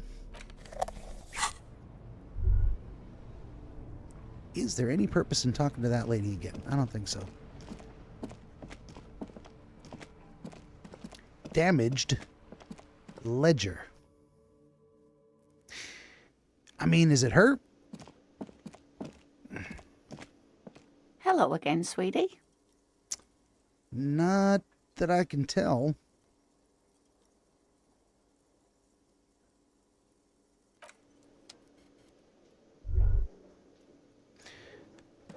Is it this guy? Did he have the damaged ledger? We're going to have to roll through maybe some of his conversation. I don't remember how to get back there. Can I help you? Let's Another see. thing. I saw Great. another thing. I love those. Yes, not the whole damn union. They come... He hates the Union, but grudgingly recognizes its power over him. So he's directing his frustration at you instead. Retaliate. Nah, let it go. I'm above gratuitous baiting. Was there something else? Because I have coasters to stack and glasses to clean. How about a mysterious Apparently, blue that's steel what door? Oh, yes, that door, sure. Yes. Okay, never mind. What else? Let's see, Yes. there's something else. Can you pour me a drink Do now? I have a shaker in my... He sounds irritated. Am I wearing a little bow tie? Am I smiling? Do you... That's right, I'm the cafeteria manager. Okay. I'm glad we cleared that. Was there anything else? Fine then. I had something else I needed. Oh, I got some XP for just rounding out, having Like that conversation with him. So he's got nothing to do with the ledger. Where's a ledger? Where's a ledger in here? A damaged ledger. All the things I've already interacted with. I don't. Where would it was it in my room? I don't see any other objects lighting up here. Oh, there's some coins in here. Let's go get those coins.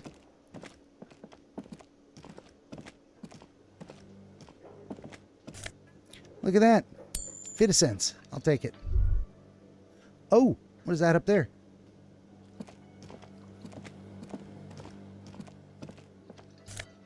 And $1.15. Now I'm just scrounging money from the kitchen. How about that? What is a damaged ledger?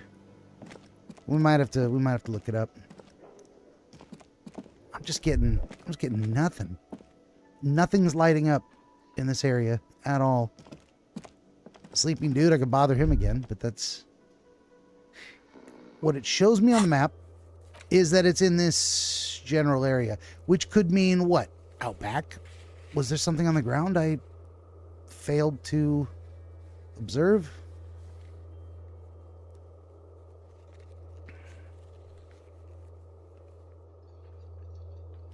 I really don't know. I really have no idea what's going on here.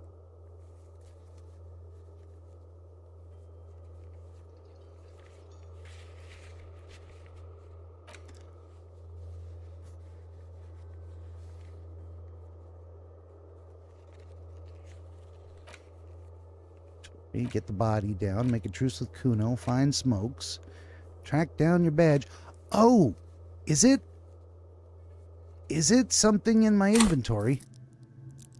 Wait a minute. Items I can interact with. The map? Well, I can interact with the map. I can read a book. Handwritten note from the fridge.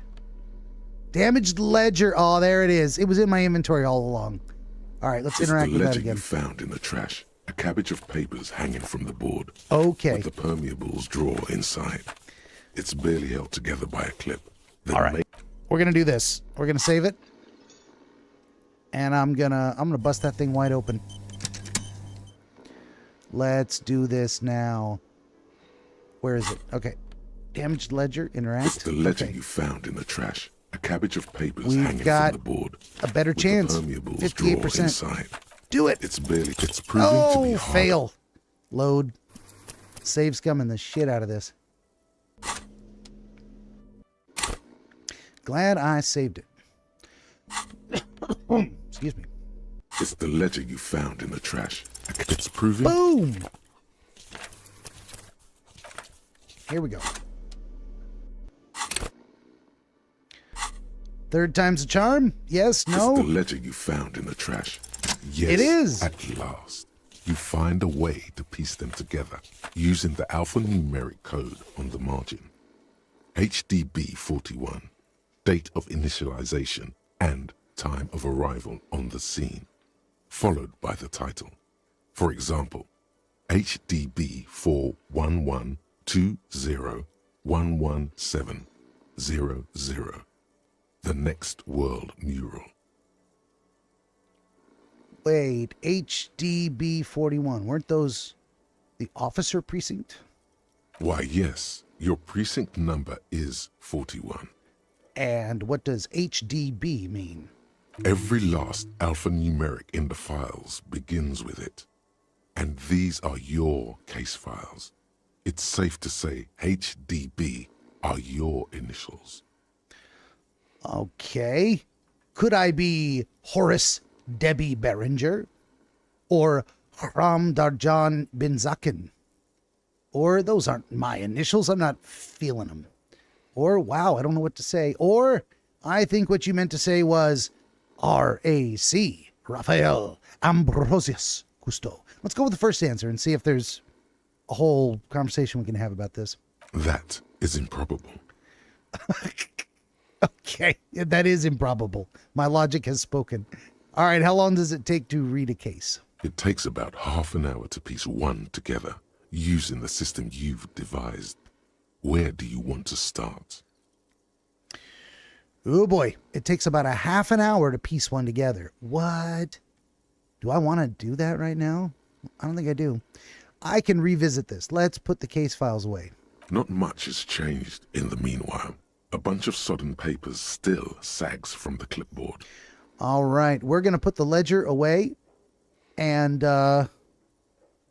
save it again.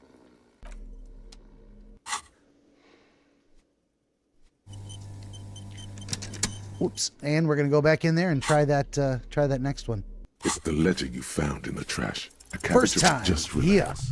The two sides of the board are slightly misaligned, like a drawer that's come off the slides. All you need to do is bend the plastic on your knee, slowly. Carefully, carefully. The slides snap back into place. It should be possible to just, All right, let's slide that drawer open. We're solving mysteries by the minute here. Without resistance or sound, the two panels move against each other. The compartment is now open. What's inside? 2 ticket stubs and a handmade postcard. All right, let's pick up the ticket stubs. 2 octopuses are smiling, reaching their tentacles toward each other in the colored pencil drawings. The tickets permit access to the zoo in Revachol East. The aquarium costs extra. These let you go there, too. Okay, so we can get access to a zoo and the aquarium. Let's pick up the card. Thin wax paper has been glued to a piece of cardboard. Sounds like leaves rustling when you pick it up. You see violet flowers, floral patterns, patches of glue. Let's give it a smell. It smells of chewing gum, apricot flavored. A touch of cinnamon, the end of summer. You think the label says tutti frutti. Let's open it. Familiar handwriting lines the inside of the card. Looped, round letters in a woman's hand. A young woman in her 20s. There is care, effort, and a smile, you think. Although that is not something you can read from someone's handwriting. Harry, it begins. You're already reading. I wanted to write you a letter so you can read it when you wake up. Maybe it will make you happy. Harry. My name is Harry. Didn't someone say I looked like a Harry? One of my little internal monologues? Throw it away, please. But it will make me happy. Volition says don't read it. We're going to read it. Outside, you hear the wind howl. A sudden gale blows in from Martinez, flapping street signs and window blinds. Come outside. What? Far away and outside, the reeds hiss with desperation. Step out. Keep reading. Your hand shakes, holding the card. Every morning when I step out and you're asleep behind me, it says, I find a little piece of sadness in me. I carry it in my chest, down Voyager Road. Every step I take, it grows. By the time I reach the fuel station, it has filled me entirely. I step onto the light rail and look back. Sparks fall from the bow collector. I know it will be like this until late afternoon, when I get off the 42 and walk back to you. It's giving me the option to stop. put it back. But I'm going to keep reading. You. Every step I take will get lighter. It almost makes me run. Sometimes I do. I can't believe I met you. I can't believe the happiness I feel with you. You have a vast, vast soul, and I will always, always, always come back to it. Continue reading. Kisses, kisses, kisses. You feel the air sucked out of your lungs and the blood sucked out of your head. Everything around you gets dark. Small white dots appear. You feel the ledger slip from your hand. No, hold on. I'm going to hold on. To what? There's nothing. Okay, I'm going to fall sideways. Am I dead? Did I just die? Reading a letter?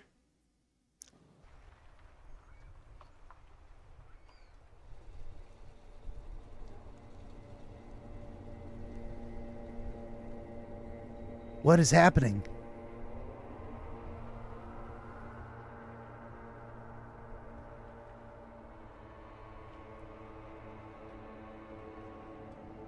There is nothing. Holy shit, I died.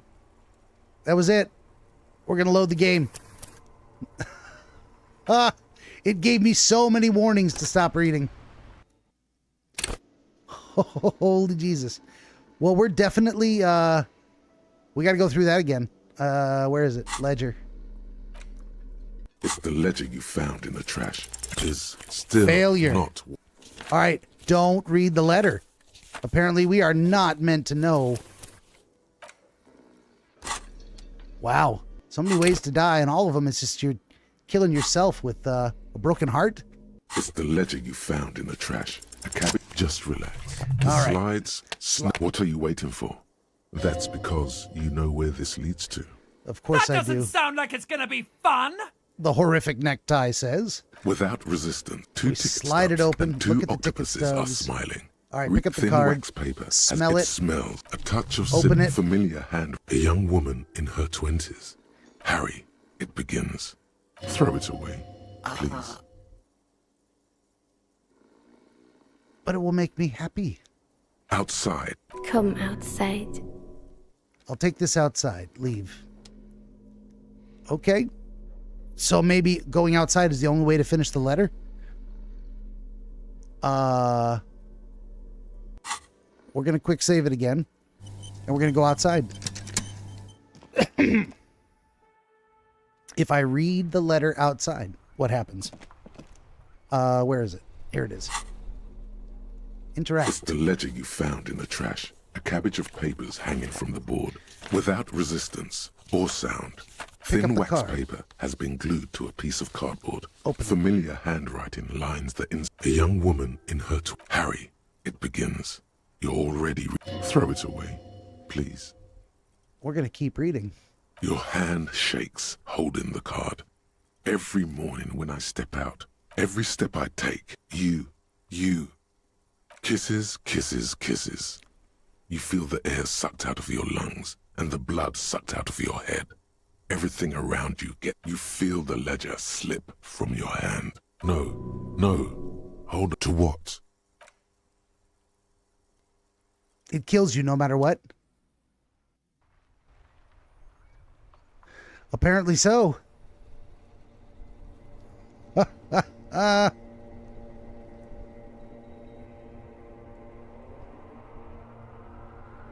So stepping outside does nothing. It just can't be read. There is Load that quick save. All right, apparently there's no way to do that safely. Or do I just not have enough health? Like if I had more health, could I have survived? I didn't see my health dinged. It didn't show me you've taken damage on the screen.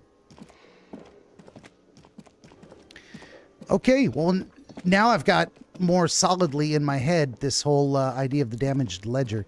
We're going to go to bed. We're going to see what happens. Sleep the night away. Get our health and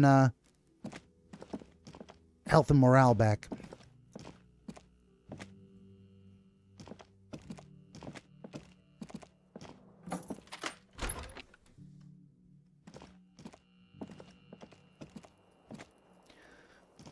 first time after a The week. bed is cold and not particularly inviting, but it's yours. The sheets look awful. Finally, at the end of the Friday stream, after a week's worth of 3-hour sessions, sleeping for the first time. So we could say a day rolls by every 15 hours. Like, it seems like the game maps real time. So let's see, 15 hours ago, game time would have been, God, I can't even. 23 minus 15 is, I still can't. 8 a.m. It was like 8 a.m. when I woke up, and 15 hours later, here we are at 2300. It's interesting. I don't think I've seen a game track real time like this before, but it sure does. We're also going to find out if these things magically resolve themselves in the morning because I've slept away the night, or whether it's going to actually want me to play actual game time to get them solved. Here we go. The sheets feel at once coarse and clammy against your skin. The bed sags beneath your weight as you stretch out and finally close your eyes.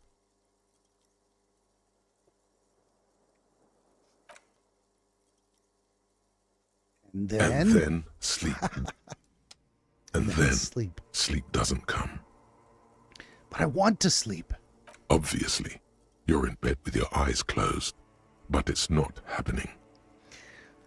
Nothing ever goes off without a hitch, huh? Why? Why isn't it happening? Maybe it's the bed's fault. All right, let's check the pillow. Its synthetic filling has separated into hard lumps. The pillowcase smells oddly. Of course it does. Let's check the blanket. It barely covers your toes, stretching over your soft belly. This is your body here, intimate and warm, breathing. Under your thrumming eyelids, you see a dizzying array of colors. You won't get off this carousel quite so easily. Let's try rolling over to the other side. It's a little better. Colors, scenes, and half-formed phrases still litter your mind. Part of you is still trying to solve the case, isn't it? Who killed him? Who? Something to do with, what was it that the lieutenant said? Union? And it's gone again. Your thoughts lost between the slowing brain waves. No more thoughts. Fall asleep now. Your breathing steadies. A great silence washes over you until your eyelids twitch in your sleep and images start forming. Okay. Are we going to have a dream sequence?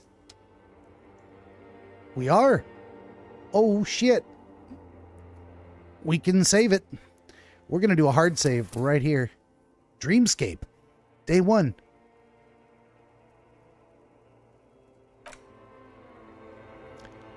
Wow. We're in a dreamscape. How about that? Holy shit. I want to stop right here, actually. We're about 15 minutes from my normal ending time, but this is a hell of a cliffhanger. I did not expect this to happen. The DreamWizard is in the dreamscape. And what's going to happen? What are we doing in this place? Oh, what a tantalizing mystery. I love it. I love it. This is I don't even want to start looking into it because I won't want to stop. Like, the moment I start poking around, I'm going to find excuses to keep going. This is the perfect moment. How about that? I'm actually tickled. This is amazing. I had no idea this was coming. I'm playing this game blind, if you can't tell. I have no idea what I'm doing. I have no idea how to win. I have no idea how to min-max anything. I'm barely getting the hang of like how to do the dialogue trees and return to check failed attempts at certain mission progression. I did not know what to expect, and this sure as hell wasn't it. If you'd made me guess, I wouldn't have guessed there would be a dream sequence like a playable dream sequence like this. Oh, I'm sincerely tickled. So, but that's it. I just saved it, and we're gonna call it here. That is gonna be the end of this episode, number 395 of DreamWizard Plays Disco Elysium from 2019, Part 5. Coming up on Monday, 5 p.m. to 8 p.m. roughly Pacific, Part 6. We're going to explore the dream time. and find out what the hell is going on here. Oh, that's exciting. And I'm going to resist the urge to like look up anything. This is too much of an experience to ruin it with spoilers. So, yeah. On your way out, would you kindly smash the like button, subscribe to the channel, share the show with your friends, bring them on back on Monday to hang out with us. And in the meantime, in between time, I am the Dream Wizard, and I thank you for watching.